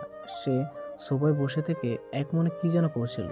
উৎসুক চোখে সেদিকে চেয়ে বিছানা থেকে উঠে সোফায় এগিয়ে যেতে ওকে দেখে স্বপ্নিল হকচকিয়ে হাতের জিনিস লুকিয়ে ফেলে। এরপর রাইতাকে দেখে খুব শান্ত অথচ ধীর কণ্ঠে সে বলে ওঠে, এখন কেমন আছো তুমি? হঠাৎ স্বপ্নিলের এমন প্রশ্নে চমকে ওঠে রাইতা। সে যে এই সময় এমন প্রশ্ন করবে ভাবতেই পারেনি ও। তবে রাইতা কিছু বলার আগেই স্বপ্নিল আবার বলে, খুব ব্যথা পেয়েছিলে তাই না? আমি ঠিক আছি। আমি আসলেই বুঝতে পারিনি কখন রাগের বশে তোমায় আঘাত করে ফেলেছি। যদি পারো আমায় ক্ষমা করে দিও। বাদ দিন এসব। আপনি কি করছিলেন এখানে? হাতে কি আপনার দেখি? কিছু না, আমি খুব খারাপ তাই না রাহিদা? সবাইকে অনেক কষ্ট দিয়ে ফেলেছি, সবাই খুব রেগে আছে আমার উপর। স্বপ্নিলের এসব কথার বিপরীতে কি বলবে তৎক্ষণাৎ ভেবে পেল না রাহিতা। কিছু বলার উদ্দেশ্যে মুখ খুলতেই পুনরায় অতি শীতল কণ্ঠে স্বপ্নিল বলে ওঠে, আমার উপর যদি বেশি রাগ হয়ে থাকে তবে মনে কষ্ট রেখো না, মাফ করে দিও আমায়। মাকেও বলো আমায় ক্ষমা করতে, সবার সাথে যে অন্যায় করেছি আমি। আচমকর এমন কথায় আগামাথা কিছুই বোধগম্য হলো না রাহিতার। কেমন যেন খটকা লাগলো মনে। স্বপ্নিল হঠাৎ করে এসব কেন বলছে? কি হয়েছে আপনার? এসব বলছেন কেন এখন? কিন্তু ওর প্রশ্নে জবাব দিল না স্বপ্নিল। শুধু নির্বিকারভাবে এক পলক রাহিতার চোখে চেয়ে রুম ত্যাগ করলো। বিচলিত রাহিতা চিন্তিত ভঙ্গিতে সোফায় বসে ভাবতে লাগলো স্বপ্নিল কী করছিল এখানে, আর কেনই বা এসব বলেছিল হুট করে। নজর ঘুরিয়ে আশেপাশে তাকিয়ে কিছুক্ষণ খোঁজার পর যা পেল তাতে ভয়ে রক্ত হিম হয়ে গেল তো রাহিতার। চোপার নিচে এক ধারালো ব্লেড লুকিয়ে রেখেছিল স্বপ্নিল। অজানা ভয়ে মুহূর্তেই হাত পা কাঁপতে লাগলো মেয়েটার। তবে কি স্বপ্নিল পুনরায় সুইসাইড করতে যাচ্ছিল নাকি? সর্বনাশ! আধা ঘন্টা যাবৎ অতি টেনশনে রুমের মাঝে পায়চারি করছে রাহিতা। পুরোপুরি শিওর না হওয়ার কারণে বেচারি না পাচ্ছে কাউকে বলতে, আর না পাচ্ছে নিজে কিছু করতে। স্বপ্নিলকে ফোন দিয়েও লাভ হয়নি, কেননা সে বাসাতেই ফোন রেখে বেরিয়ে গেছে। এর মধ্যে চিন্তারত তার ফোন বেজে ওঠে তার সরে। বিরক্তি নিয়ে ফোনের দিকে তাকাতেই দেখে ওর এক কাজিন ফোন দিয়েছে, রাহিতার মামাতো ভাই আর কি, আকাশ। তো এত সকালে কেন ফোন দিল মাথায় এলো না রাহিতার। এমনিতেই সে বেশ চিন্তায় আছে স্বপ্নিলকে নিয়ে, তাই একবার ভাবলো রিসিভ করবে না ফোন, কিন্তু পরে ভাবলো যদি সে কোনো দরকারি ফোন দিয়ে তবে। তাই তো কল কেটে যাওয়া শেষ মুহূর্তে হুট করে ধরে ফেলল ফোন। ওপাশ থেকে আওয়াজ আসে, হ্যালো রাহি, কেমন আছিস তুই?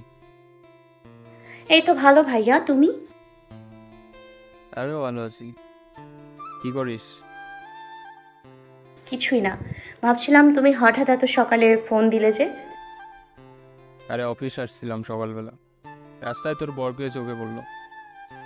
বলি এত সকালে পায়ে হেঁটে কোথায় যাচ্ছিল? তো জামাই কি অফিস যায় না নাকি? আকাশের মুখে স্বপ্নিলের কথা শুনে প্রচণ্ড বিস্মিত হয় রাহিতা। তড়িঘড়ি করে বলে, স্বপ্নিলকে দেখেছো তুমি? কোথায় যাচ্ছিলেন ভাইয়া, আমায় বলবে প্লিজ? বলেছি, কিন্তু আগে তুই এটা বল যে ওর হয়েছেটা কি? তোদের মধ্যে কোনো ঝগড়া টগড়া হয়েছে নাকি? যতটুক খেয়াল করলাম স্বপ্নিলকে বিষণ্ণ দেখাচ্ছিল। এ প্রশ্নে কি জবাব দেও রাহিতা ভেবে পেল না, তবু কোনোভাবে বলল, আসলে একটু কথা কাটাকাটি হয়েছিল, ওনার আজ মন ভালো নেই তো, তাই হয়তো হাঁটছেন ওইভাবে। কোথায় দেখেছো তুমি? আমায় লোকেশন পাঠাও না ভাইয়া প্লিজ। আচ্ছা ঠিক আছে, মেসেজ করছি তোকে আমি। যদি তোর কোনো আপত্তি না থাকে তবে কি কারণে তোদের ঝগড়া হয়েছে জানতে পারি? মানে নতুন নতুন বিয়ের পর সাধারণত ঝগড়া হয় না, তাই অবাক হয়েছি আর কি। আসলে এখন একটু তাড়ায় আছি, আমি পরে কথা বলছি। তুমি জলদি আমায় মেসেজ দাও। রাখছি ভাইয়া, থ্যাংক ইউ জানানোর জন্য। ইটস ওকে, তোর যে কোনো সমস্যা আমাকে জানাতে পারবি। আমি সবসময় চেষ্টা করবো তোর হেল্প করার জন্য, বুঝেছিস? আল্লাহ হাফেজ। ফোন কেটে আকাশের মেসেজ পাওয়ার অপেক্ষা করতে লাগলো রাহিতা। কিছুক্ষণের মাঝে পেয়ে গেল ঠিকানা। মনে মনে স্বপ্নিলের ঠিকানা পাওয়ার জন্য আল্লাহ শুকরিয়া আদায় করে আর বিলম্ব না করে সে নিজের দ্রুত কদমে বেরিয়ে গেল বাসা থেকে। শাশুড়িকে আসার কারণ বলল না, কোথায় যাচ্ছে, কেন যাচ্ছে, শুধু এইটুকু জানলো যে তার একটা কাজ আছে। দিলারা বেগম আর প্রশ্ন না করে ওকে যেতে দিলেন। এবার শুধু সময় থাকতে স্বপ্নিলের কাছে পৌঁছাতে পারার অপেক্ষা। যত দ্রুত সম্ভব কাঙ্ক্ষিত জায়গায় পৌঁছে গেল রাহিতা। বাসা থেকে একটু দূরে অবস্থিত হওয়ায় এদিকে কোলাহল কম। সামনে একটা নদী আছে, নদীর তীরে ঘেঁষে কিছু মানুষ চুপচাপ হাঁটাহাঁটি করছে। বলতে গেলে মন খারাপ হলে এরকম জায়গায় আসা বেশ যুক্তিযুক্ত বলে মনে হলো রাহিতার। গভীর নদীর শান্ত স্রোতের দিকে তাকিয়ে মন শান্ত করার প্রয়াস ব্যর্থ হবে না যেন। হয়তো এই জন্যই স্বপ্নিল এখানে এসেছে। আনমনেই ভাবে রাহিতা। দৃষ্টি এদিক সেদিক ফেরাতে অতল নদীর দিকে তাকিয়ে যাওয়া স্বপ্নিলকে চোখে পড়ল তার। স্বপ্নিলকে নদীর দিকে এগোতে দেখে হঠাৎ করে অজানা ভয়ে মন কেঁপে উঠল রাহিতার। নিজের অজান্তে জোর কদমে দৌড়ে গেল স্বপ্নিলের প্রাণে। জীবন এত দ্রুত কখনো দৌড়িয়েছে কিনা মনে নেই রাহিতার, তবে এই মুহূর্তে যে তার স্বপ্নিলের কাছে পৌঁছানো অতি জরুরি। ছন্নছাড়া পায়ে আর একটু সামনে এগোনোর আগে পেছন থেকে ওর শার্ট খামচে ধরল রাহিতা। নিজের সব শক্তি দিয়ে পেছন থেকে নিজের দিকে টেনে ধরল ওকে। বলা বাহুল্য, আচমকা এমন ধাক্কার জন্য স্বপ্নের প্রস্তুত না থাকায় ভার সামলাতে না পেরে রাহিতার সাথে পেছনে হেলে পড়ে সে। রাহিতাকে দেখে হতভম্ব হয়ে বসে আছে স্বপ্নিল। হুট করে পড়ে যাওয়ায় দুজনে মাটিতে বসে হাঁপাচ্ছে।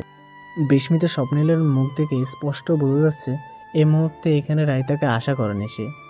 খানিক বাদে বিস্ময়ের রেশ কাটিয়ে হালকা স্বরে জিজ্ঞাসা করলো, তুমি এখানে কেন এসেছো রাহিতা? বহু চেষ্টায় নিজেকে শান্ত করতে ব্যর্থ হওয়ায় এবার আর নিজের রাগ সামলাতে পারল না রাহিতা। প্রচণ্ড রাগে স্বপ্নিলের কলার চেপে ধরে বলে উঠল, কেন আসবো না আমি? আপনি আমার জীবন নিয়ে খেলে এখানে সব কিছু শেষ করার জন্য আসবেন, আর আমি বাসায় বসে বসে সব কিছু সহ্য করে যাব? কি ভাবেন আপনি নিজেকে? হ্যাঁ, হুট করে রায়তার এমন রণচণ্ডীর রূপ দেখে অবাক চোখে চেয়ে রইল স্বপ্নিল।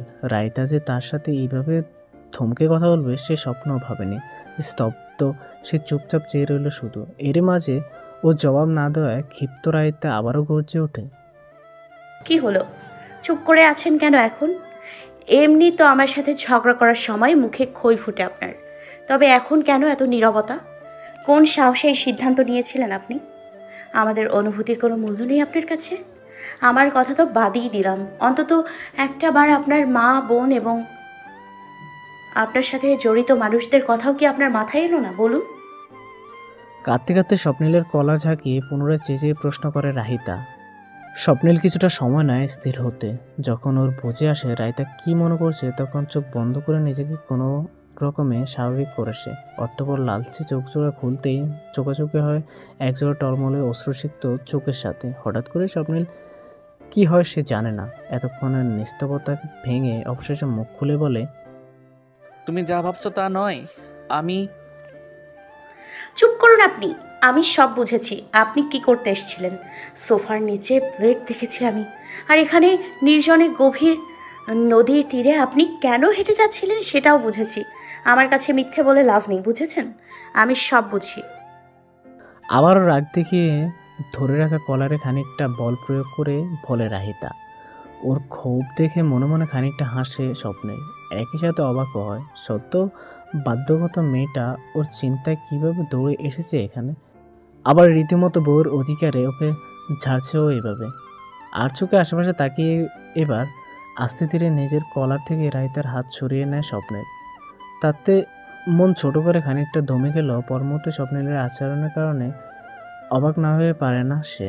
কলার থেকে হাত সরিয়ে ওর দুটো হাত নিজের হাতের মুঠো নিয়ে শান্ত গলায় চোখে চোখ রেখে স্বপ্নিল বলে, আমি সুইসাইড করতে আসিনি রাহিতা, তুমি ভুল ভাবছো আমায়।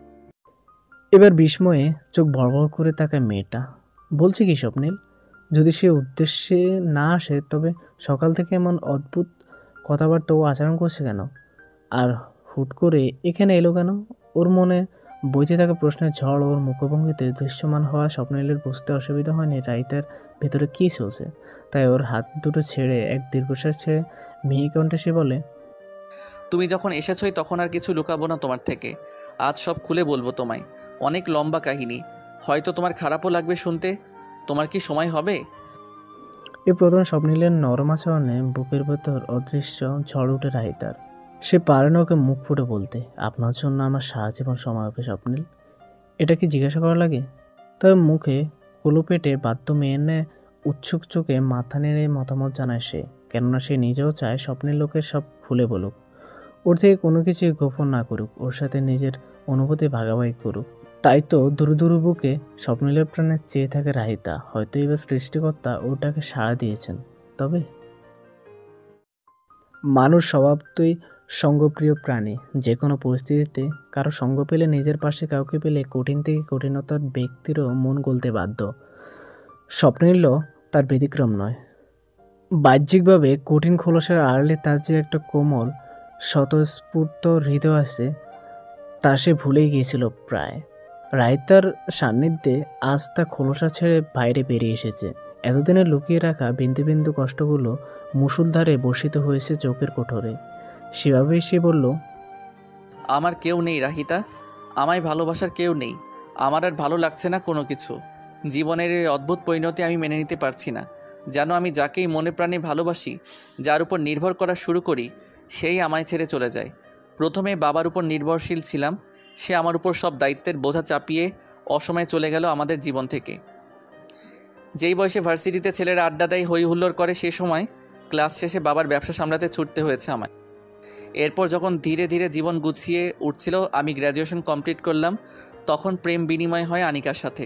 কাজিন হওয়ার সুবাদে ওনাকে আমায় ছোট থেকে পছন্দ করত। আমি শুরুতে পাত্তা না দিলেও পরে ওর জিদের কারণে ওর প্রস্তাবে সাড়া দিই। এরপর 3 বছর দুজনে প্রেম করি। আমরা সমবয়সী ছিলাম। প্রেমের প্রথম বছরে ও লন্ডন গিয়েছিল মাস্টার্সের জন্য, আর আমি দেশে কন্টিনিউ করছিলাম। কিন্তু এতেও আমাদের প্রেমে ভাটা পড়েনি। ফোনে ভিডিও কলে নিয়মিত কথা হতো। তারপর বছর দুয়েক পর ও দেশে ফিরে এলো। তখন আমি ওর প্রেমে পাগল প্রায়। কিন্তু আনিকার মাঝে অদ্ভুত পরিবর্তন দেখা দিল। হুট করে একসময় খেয়াল করলাম ও আমায় আগের মতো পাত্তা দিচ্ছে না, কেমন জানি ইগনোর করছে আমায়। কিন্তু আমার ওর প্রতি ভালোবাসা বাড়তে থাকে, তাই ওর এমন আচরণ মেনে নিতে পারছিলাম না। পরে মায়ের কথায় বিয়ের প্রস্তাব দেই ওকে, কিন্তু ওর পরিবার রাজি হলেও কেন জানি আনিকা বিয়েতে রাজি হয় না। এরপর আমার জোড়াজড়িতে বিয়ের জন্য হ্যাঁ বললেও বিয়ের আগে ও হঠাৎ অসুস্থ হয়ে পড়ে। ডাক্তার বলে ও নাকি কোনো মানসিক পেরেশানিতে আছে, যার কারণে ও হঠাৎ অসুস্থতা। কিন্তু মাসখানেক চিকিৎসা চলার পরেও ডাক্তার ওর এই ডিপ্রেশনের সঠিক কারণ খুঁজে বের করতে পারেননি। এরপর তো হুট করে একদিন সবাইকে অবাক করে দিয়ে মেয়েটা দুনিয়া ছেড়ে চলে যায়। এসব হয়তো মা বলেছে তোমায়, তাই না? এতক্ষণে স্বপ্নীলের কথা মনোযোগ দিয়ে শুনছিল রাহিতা। যতবার স্বপ্নীল আনিকার প্রতি ওর ভালোবাসার কথা বলেছিল, ততবার ও বুকে চিনচিন ব্যথায় বাড়ছিল। কিন্তু তবুও এই প্রথম স্বপ্নীল নিজে থেকে ওকে মনের কথা বলছে, তাই কোনোরূপ বাধা দেয়নি সে। মনের কষ্টকে পাশে রেখে একজন নীরব সঙ্গী হিসাবে পাশে থেকেছে সে। এবার ওর শেষের প্রশ্নে মাথা নেড়ে সায় জানায় রাহিতা। ওর শাশুড়ি তাকে কিছুটা হলেও এসব বলেছিল। ওর মাথা নাড়া দেখে এক প্রকার দীর্ঘশ্বাস ফেলে স্বপ্নীল। খানিক বাদে শান্ত কণ্ঠে ফের প্রশ্ন ছুড়ে, তারপরও কেন তোমায় এতক্ষণ এসব বললাম জানতে চাও? হুম। তবে শোনো, সবাই শুধু এটাই জানে আমাদের দুজনের মাঝে প্রেম ছিল, আর বিয়ে হওয়ার আগে ও মারা গেছে। কিন্তু আসল সত্যটা যে কি তা আমি ছাড়া এখনো কেউ জানে না। মানে? বিস্ময়ে নিচ থেকে প্রশ্ন বেরোলো রাহিতার মুখ থেকে। ওর বিস্ময় দেখে তাচ্ছিল্যের হাসি হাসে স্বপ্নীল। সামনের নদীর শান্ত স্রোতের চেয়ে বেশ শীতল কণ্ঠে বলে, আনিকা আমায় প্রকৃত অর্থে ভালোবাসিনি। আমি হয়তো ওর ক্ষণিকের মোহ ছিলাম, নয়তো অল্প বয়সের আবেগ, যার কারণে বিদেশ যেয়ে ও আমার অনুপস্থিতিতে অন্য একজনের সাথে সম্পর্কে জড়ায়। ওর সেই সম্পর্কের গভীরতা নাকি আমাদেরটার চেয়েও অনেক বেশি ছিল। কিন্তু আমি ওর কাজিন হওয়ায় দুই ফ্যামিলির সবাই জানতো আমাদের সম্পর্কের কথা, তাই আমাদের বিয়ে প্রায় ঠিক হয়েছিল। বিশেষ করে ও ছিল ওর বাবার বাধ্যগত সন্তান। ওর বাবা আমার মাকে বিয়ের প্রতিশ্রুতি দিয়ে ফেলেছিলেন, যার ফলশ্রুতিতে ও না পারছিল আমায় ছাড়তে, আর না পারছিল আমায় সত্যিটা বলতে। এই টানা পড়ে নেই মানসিক চাপ বেড়ে যায় ওর।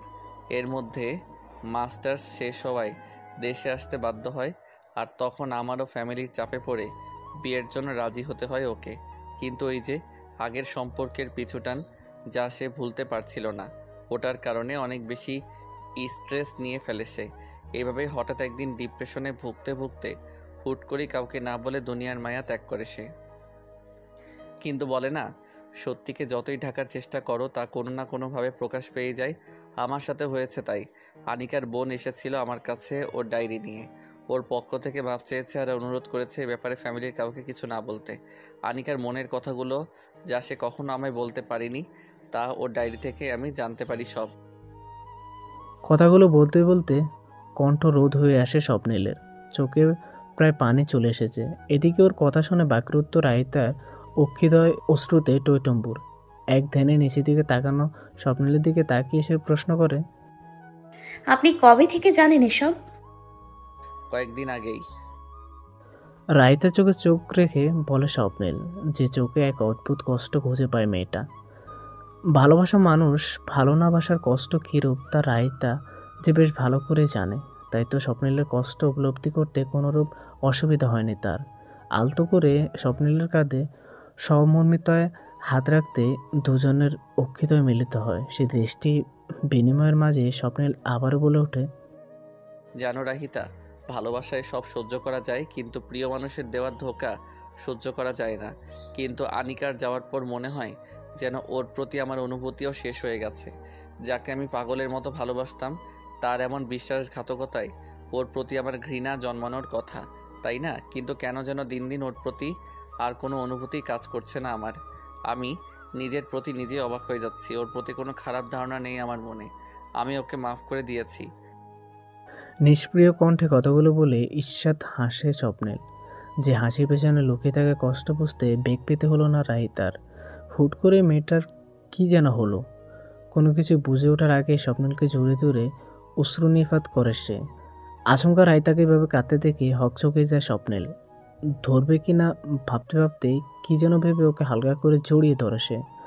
অর্থপর নিজেকে দাতস্থ করে ধীর কণ্ঠে শুধায়, কষ্ট তো আমি পেয়েছি, তুমি কাঁদছো কেন? এই প্রশ্নের জবাব দেয় না রাহিতা। স্বপ্নিল ওর সাথে খোলাখুলি কথা বলায় ওকে জড়িয়ে ধরতেই মনে মনে সে খুশি। তাদের সম্পর্কে জড়তা কাটায় প্রথম ধাপ শুরু হয়ে গেছে। তবে নিষ্ঠুরভাবে ক্রন্দরত রাহিতাকে এক পলক দেখে ছোট্ট একটা শ্বাস ফেলে স্বপ্নিল। এরপর বেশ শান্তভাবে বলে, তুমি অনেক ভালো একটা মেয়ে, অনেক নরম মনের। আমার দুঃসময়ে আমার অনেক খারাপ আচরণ সহ্য করে তুমি আমার পাশে ছিলে। তোমার প্রতি কৃতজ্ঞ আমি। জানো, তোমায় দেখলে আমার ভীষণ অপরাধবোধ হয় রাহিতা। তখন সদ্য ভালোবাসা হারিয়ে আমি এক প্রকার পাগল হয়ে গিয়েছিলাম। কি বলেছি, কি করেছি নিজেও বুঝিনি। এরপর যখন সব ভুলে স্বাভাবিক হওয়ার চেষ্টা করছিলাম, তখন আনিকার ব্যাপারে সত্যিটা জানতে পারি। আর ওটা যেন আমার অপরাধবোধের আগুনে ঘি ঢালার কাজ করেছে। নিজের নজরে আমি নিজেই ছোট হয়ে গিয়েছি। যে আমায় ভালো না বেশে ধোঁকা দিয়েছে, আমি তার কারণে যারা আমায় ভালোবাসে তাদেরকেই কষ্ট দিয়েছি। নিজের চোখে নিজেই ছোট হয়েছি। আমার মা কত বুঝিয়েছে, তবুও বুঝিনি। তোমার কোনো দোষ না থাকা সত্ত্বেও তোমার উপর রাগ ঝেড়েছি। কাল অফিস থেকে আসার সময়ও এসব ভাবতে ভাবতেই আসছিলাম। এরপর মনের সাথে যুদ্ধ করতে করতে কখন যে নিজের উপর থেকে নিয়ন্ত্রণ হারিয়েছি, আর কাল তোমার সাথে এমন আচরণ করে ফেলেছি, জানি না আমি ক্ষমার যোগ্য কিনা। তবু পারলে আমায় মাফ করে দিও। সকালের কথাগুলো আমি মন থেকে বলেছি। অজানা খুশিতে পুনরায় অক্ষিপল্লব ভারী হয়ে যায় তার। গড়িয়ে পড়ে সুখের অশ্রুজল। কিছু বলার আগেই সকালের কথা শুনে একটা প্রশ্ন আসে ওর মনে। দ্বিধাদ্বন্দ্বহীনভাবে সে জিজ্ঞাসা করে, আচ্ছা, আপনি যদি সুইসাইড করতে না আসেন তবে এখানে কি করতে এসেছিলেন? আর সকালে ব্লেড নিয়ে ওভাবে কি দেখছিলেন? মেয়েটার সরল প্রশ্নে মৃদু হাসে স্বপ্নিল। ধীরে সুস্থ উত্তর দেয়, কাল রাতে মায়ের কথাগুলো শুনে রাগও হয়েছিল। সারা রাত নিজের জীবন নিয়ে ভেবে কাটিয়েছি। খুব সকালে রুমে ঢুকে যখন তোমায় দেখি, তখন গত রাতের কথা মনে পড়ে। অনুশোচনা তীব্র হয়। এরপর সোফায় বসতেই টেবিলের নিচে ব্লেড চোখে পড়ে। সেটা হাতে নিতেই অতীতের কথা মনে পড়ে। কতটা ছেলে মানুষই না করেছিলাম প্রেমে অন্ধ হয়ে। এসব ভেবে নিজের প্রতি নিজের রাগ বাড়ছিল। তাই তো রাগ কমাতে এমন শান্ত নির্জন জায়গায় এসেছিলাম, নদীর ধারে বসে অশান্ত মনকে শান্ত করতে। ভাবছিলাম সেদিন যদি বোকামি করে সব না জেনেই নিজেকে কিছু করতাম, তবে হয়তো মরেও শান্তি পেতাম না। ওর কথার মাঝেই বাধা দেয় রাহিতা। দুই আঙ্গুল চেপে ধরে স্বপ্নিলের ঠোঁটের উপর আতঙ্কিত সুরে বলে ওঠে, মরার কথা বলবেন না প্লিজ। ওর প্রতি মেয়েটার চিন্তা থেকে খানিকটা অবাক হয় স্বপ্নিল। এক অদ্ভুত প্রশান্তির হাওয়া বয় ওর বক্ষ পিঞ্জরে। এদিকে বিস্মিত চাউনিতে চেয়ে থাকা স্বপ্নিলকে দেখে নিজ আচরণে বিব্রত হয় রাহিতা। ওর ঠোঁট থেকে হাত ছড়িয়ে লজ্জায় এদিক ওদিক তাকায়। ওর ভাবভঙ্গি দেখেই আনমনে হাসে স্বপ্নিল। এই যে রাহিতার সাথে কথা বলার পর থেকে হঠাৎ করে ওর বুকের ভার অনেকাংশে কমে গেছে, হালকা লাগছে নিজেকে। আত্মতুষ্টিতে চোখ বুজে আসে তার। সেদিকে একদিনে তাকিয়ে থাকে রাহিতা। হঠাৎ চোখ খুলে স্বপ্নিল বলে, আমি বাসায় যাব। আমি একটু শান্তিতে ঘুমাতে চাই। কতদিন শান্তিতে ঘুমাই না। আমায় বাসায় নিয়ে যাবে রাহি? বসা থেকে দাঁড়িয়ে রাহিতার দিকে হাত বাড়িয়ে ওর উত্তরের আশায় চেয়ে থাকে স্বপ্নিল। এদিকে স্বপ্নিলের মুখ থেকে এতদিন পর নিজের এই ছোট্ট সম্বোধন শুনে যেন নিজের কানকে নিজেই বিশ্বাস করতে পারছে না রাহিতা। বিয়ের পর থেকে স্বপ্নের লোকে এইভাবে ডাকেনি। আবেগে বিস্ময়ে দ্রুতগতিতে মাথা নাড়িয়ে সায় জানায় সে। বাড়িয়ে রাখা হাতে হাত দিতে নিজ মুঠোয় তা শক্ত করে চেপে ধরে স্বপ্নিল, যেন বহুদিন পর আঁকড়ে ধরার মতো কোনো বিশ্বস্ত হাত পেয়েছে সে। মেন রোডে এসে বাসার জন্য রিক্সা নিল দুজনে। রিক্সায় ওঠার বেশ কিছুক্ষণ পর হওয়ার পরও এখনও রাহিতার হাত ছাড়েনি স্বপ্নিল। রাহিতা বুঝলো এতদিনের নিঃসঙ্গতার পর এই মুহূর্তে একটা ভরসার হাত দরকার স্বপ্নিলের। তাই সেও চুপচাপ ওর হাতে হাত রেখে নিঃশব্দে কাটিয়ে দিল। হুট ছাড়া রিক্সায় দুজনে কাছাকাছি, তপ্ত হৃদয় পাশাপাশি। শরীরের উষ্ণতা একে অপরের অনুভূতির সাথে উতাল পাতাল বাড়িয়ে যাচ্ছে বারবার। মন বিনিময় কি তবে শুরু হতে চললো এবার? রাহিতা ও স্বপ্নীলকে একসাথে বাসায় প্রবেশ করতে দেখে বেশ খানিকটা চমকে ওঠেন দিলারা বেগম। তার মধ্যে স্বপ্নীল রাহিতার হাত ধরে আছে বিষয়টা খেয়াল করে তিনি আরও অবাক হন, মনে মনে খুশিও হন বটে। তবে কি সবকিছু মিটমাট হয়ে গেছে দুজনের মাঝে? এর মাঝে নিজের হাতের দিকে শাশুড়ির দৃষ্টি উপলব্ধ করে লজ্জায় পড়ে যায় রাহিতা। খানিকটা জোর প্রয়োগ করে স্বপ্নীলের বন্ধন থেকে মুক্ত করে নিজের হাত, নতমুখে চেয়ে থাকে নিচে। এক পলক ওর দিকে তাকিয়ে দৃষ্টি ফিরিয়ে নিজের রুমে চলে যায় স্বপ্নীল। স্বপ্নীল চলে যেতে রায়তার নিকট এগিয়ে আসেন দিলারা বেগম। স্বভাবসুলভ হাসি দিয়ে ওর গালে হাত রেখে বললেন, তোরা একসাথে এলি যে, স্বপ্নেরকে কই পেলি? আমার ছেলে দেখি আজ তোর হাতই ছাড়ছিল না। এসব কিভাবে হলো? পরে বলি মা, এখন ফ্রেশ হয়ে একটু রেস্ট নিব। শাশুড়ি মাথা নাড়িয়ে সায় দিতে ফ্রেশ হওয়ার বাহানা দিয়ে কেটে পড়ল রাহিতা। বস্তুত তার খানিকটা লজ্জা লাগছিল এই মুহূর্তে তার সামনে থাকতে। ওকে এইভাবে পালিয়ে যেতে দেখে মনে মনে হাসেন দিলারা বেগম। মেয়েটা একটুতেই লজ্জা পায়। রুমে প্রবেশ করতে রায়তা খেয়াল করলো স্বপ্নীল ইতিমধ্যে ফ্রেশ হয়ে বিছানায় শুয়ে আছে, চোখ জোড়া বন্ধ, বোঝা যাচ্ছে ঘুমানোর প্রয়াস। জানালা ভেদ করে কক্ষে প্রবেশ করা সূর্যের আলো চোখের উপর পড়ায় এক হাত চোখের উপর দিয়ে রেখেছে সে। বিষয়টা খেয়াল করে রায়তা আলগোসে এগিয়ে গেল জানলার কাছে, শব্দহীনভাবে পর্দা টেনে দিল, যেন রোদ লেগে স্বপ্নীলের ঘুমাতে অসুবিধা না হয়। এসব করে রাহিতা নিজেও হাত মুখ ধুয়ে ফ্রেশ হয়ে আসে। রুম ত্যাগ করার আগে সে খেয়াল করে স্বপ্নীল এখনও ঘুমায়নি, এদিক ওদিক করছে, প্রত্যক্ষমান উসখুস ভাব। দেড় পায়ে বিছানার দিকে এগিয়ে গিয়ে স্বপ্নীলের মাথায় হাত রাখতে ঈষৎ গরম অনুভব করে সে। তবে কিছু বলার আগে চোখ মেলে তাকায় স্বপ্নীল। ওকে তাকাতে দেখে প্রথমে খানিকটা ভয় পেল, পর মুহূর্তে মনে পড়ল স্বপ্নীল এখন আগের মতো নেই, এবার নিশ্চয়ই বকবে না ওকে। তাই মনে সাহস সঞ্চার করে রায়তা বলল, আপনার কি মাথা ব্যথা করছে? মাথা টিপে দিব? নিষ্পলক ওকে কিছুক্ষণ পর্যবেক্ষণ করে পুনরায় চোখ বন্ধ করে স্বপ্নীল অর্থপর নিচু স্বরে বলে, দিলে মন্দ হয় না। বিস্মিত পেয়ে ওর পাশে বসে আলতো হাতে মাথায় হাত বুলিয়ে দিতে থাকে রাহিতা। ওর নরম হাতে স্পর্শে প্রশান্তির ছাপ ভাসে স্বপ্নীলের চোখে মুখে। কিছুক্ষণের মাঝেই ঘুমিয়ে পড়ে সে। স্বপ্নীল ঘুমানোর পর কিছুক্ষণ ওর দিকে তাকিয়ে থাকে রাহিতা। 30 বছরের জীবনটা কতটা ধকলেই না সহ্য করছে ছেলেটা। এখন যেখানে ওর নিশ্চিন্তে চাকরি করে সুখী শান্তিতে সংসার করার কথা, সেখানে ওর মাথায় পুরো পরিবারের দায়িত্ব পড়েছে। আবার জীবনে প্রথম কাউকে ভালোবেসে বিনিময়ে তার থেকেও ধোঁকা পেয়েছে। স্বপ্নীল মুখে তখন আনিকাকে মাফ করে দেওয়ার কথা বলল। রাইতা জানে মনে মনে স্বপ্নীল ঠিকই কতটা না আঘাত পেয়েছে সত্যটা জানতে পেরে। যতই হোক ভালোবাসার আঘাত পেলে সেটা ভুলে কি এতটাই সহজ নাকি? জীবনটা কেন এত নিষ্ঠুর হলো তার সাথে? রাইতার কোমল মনে ভীষণ কষ্ট হয় স্বপ্নীলের জন্য। ও ঠিক করে স্বপ্নীলকে আর কখনো কষ্ট দেবে না। স্বপ্নীল ওকে ভালোবাসুক আর নাই বাসুক, ও ঠিকই নিজের ভালোবাসায় ভরে দেবে তার নিঃসঙ্গ জীবন। এসব ভেবেই অতি সাবধানে টুপ করে চুমুকা স্বপ্নীলের কপালে। এরপর কিছুক্ষণ শ্বাস আটকে অপেক্ষা করে। স্বপ্নীল টের পেল না তো, কিন্তু ওর স্থির বুকের ভারী নিঃশ্বাস থেকে ছেলেটার ঘুমন্ত অবস্থার প্রমাণ পায় সে। এরপর খুব ধীরে সুস্থে বিছানা থেকে নামছিল রাহিতা। তারই মাঝে হঠাৎ হাতে বাধা পায়। স্বপ্নীল জেগে উঠেছে মনে করে ভয়ে ভয়ে পিছনে ফিরতে খেয়াল করে ঘুমের করে ওর হাত চেপে ধরেছে স্বপ্নীল। তা দেখেই স্বস্তির নিঃশ্বাস ফেলে মেয়েটি। এরই মাঝে ঘুমন্ত স্বপ্নীলের অস্পষ্ট কণ্ঠস্বর ওর কানে আসে, আমায় ছেড়ে যেও না প্লিজ, তুমিও। এটুকু বলা হতেই হালকা ঘুঙ্গানির আওয়াজ করে সে পুনরায় ঘুমিয়ে তলিয়ে যায়। এদিকে স্বপ্নীলের মুখে পুরো বাক্য শোনার আকাঙ্ক্ষা অপেক্ষা করলো। ওকে পুনরায় ঘুমাতে দিকে খানিকটা হতাশ হলো রাহিতা।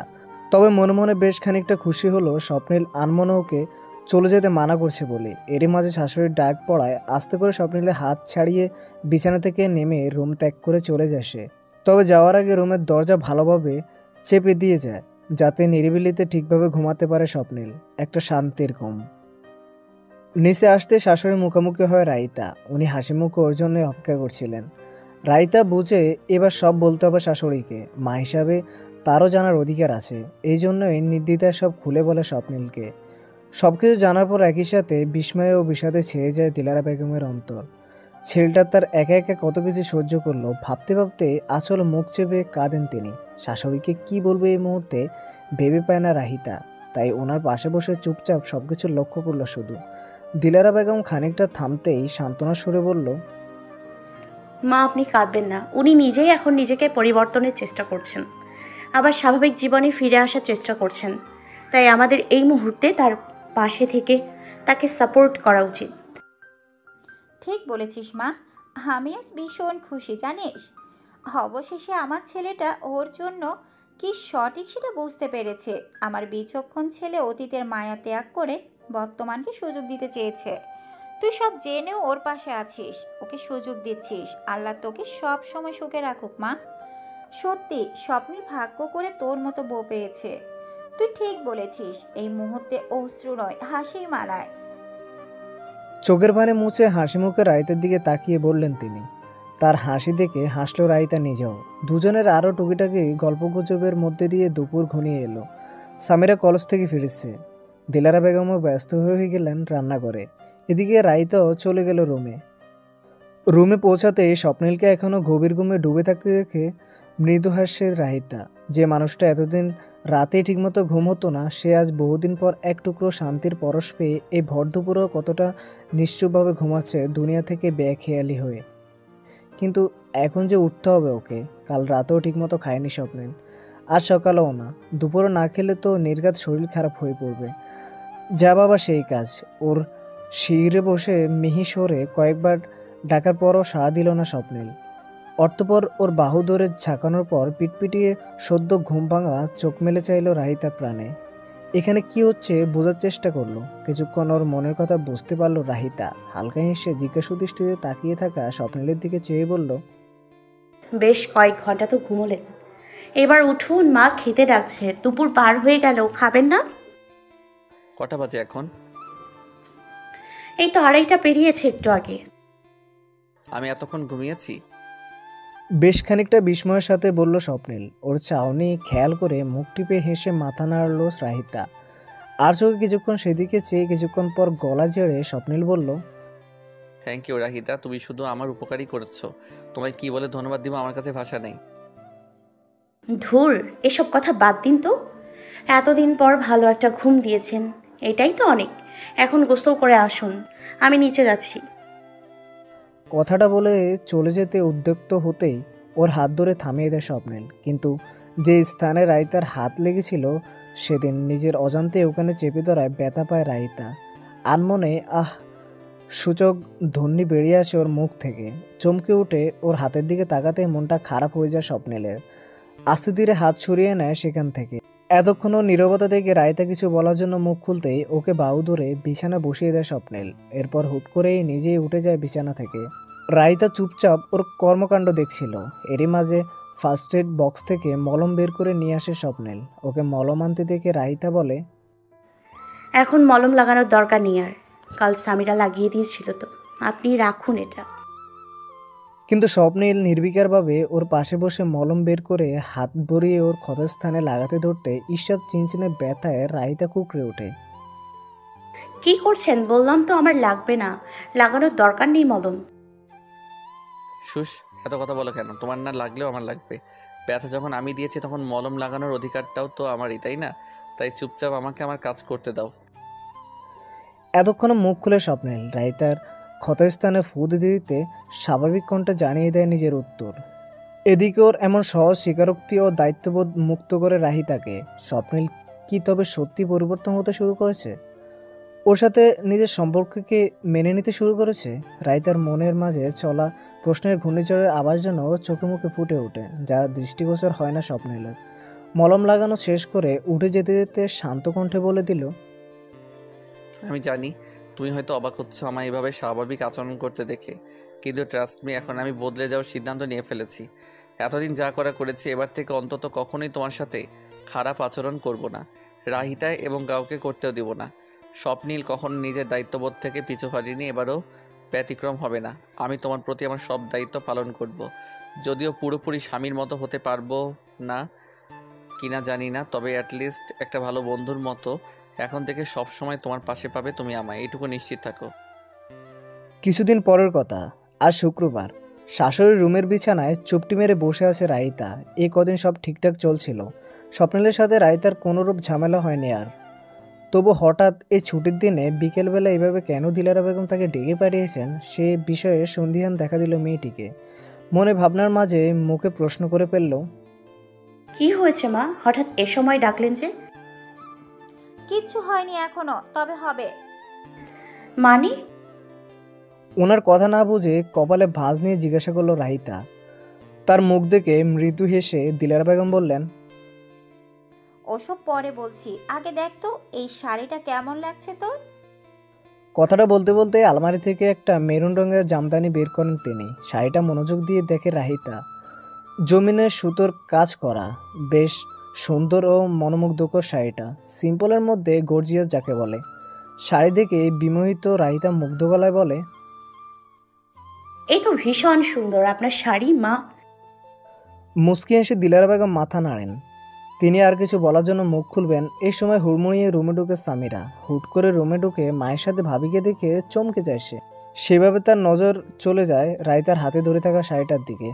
প্রশস্ত হেসে সে বলে, আরে মা, এটা তোমার সেই শাড়িটা না যেটা তুমি কোনোদিন আমায় পরতে দাওনি? এটা যে আমি আমার একমাত্র ছেলের বউয়ের জন্য তুলে রেখেছিলাম সেই কবে থেকে। তোকে পরতে দিব কেন? তোর জন্য তো অন্য শাড়ি আছে। হ্যাঁ হ্যাঁ, সবই তো বুঝি, এখন তো এগুলোই বলবে, কিন্তু আজ হঠাৎ এ শাড়ি বের করার বিশেষ কারণ?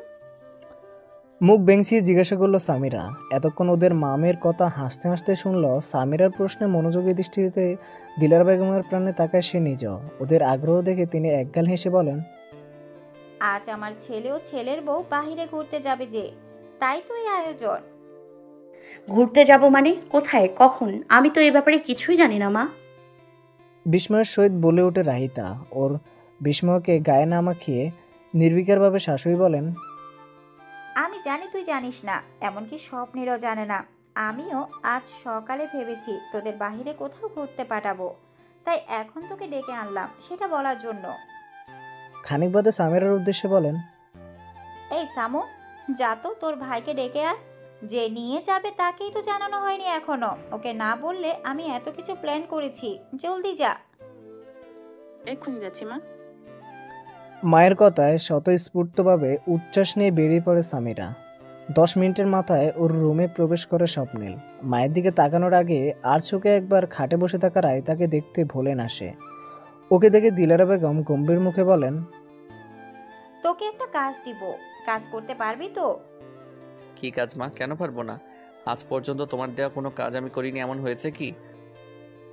খানিকটা অবাক সুরে বলে ওঠে স্বপ্নিল। ওকে দেখে মাথা নাড়ায় দিলারা বেগম পুনরায় বলেন, বেশ, তবে এখন তোকে একটাই কাজ দেওয়া হলো, এবং সেটা হচ্ছে আজ বিকেলে তোর বউকে তোর ইচ্ছে মতো কোথাও ঘুরিয়ে নিয়ে আনা। হঠাৎ এখন? মানে আগে থেকে না বলে? আগে থেকে বলবো কিভাবে? আমার মাথায় ব্যাপারটা সকালেই এসেছে যে, পরে এই কাজ সে কাজ চক্করে ভুলে গেছি। নতুন নতুন বিয়ে তোদের, এই সময় তো তোর নিজের থেকে বউকে নিয়ে ঘুরে বেড়ানো উচিত, অথচ তোর সেদিক খুশি নাই। আজ শুক্রবার, দুজনে বাসায় আছিস, এই সুযোগে ঘুরে আয় বাহির থেকে।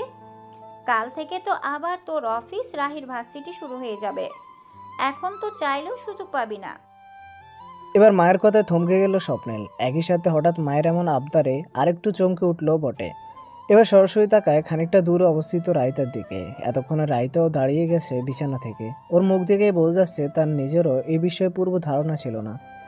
ওদের নিশ্চুপ থাকার মাঝে ছেলেকে ঝাঁকিয়ে দিলারা বেগম পুনরায় জিজ্ঞাসা করেন, কিরে, চুপ করে আছিস কেন এভাবে? নিয়ে যাবি না রাহিকে? কথা বলছিস না কেন বাবা? আচ্ছা আমরা যাবো মা। এই সামু, তুইও চল। ভাইয়ের কথায় থতমত খেয়ে গেল সামিরা।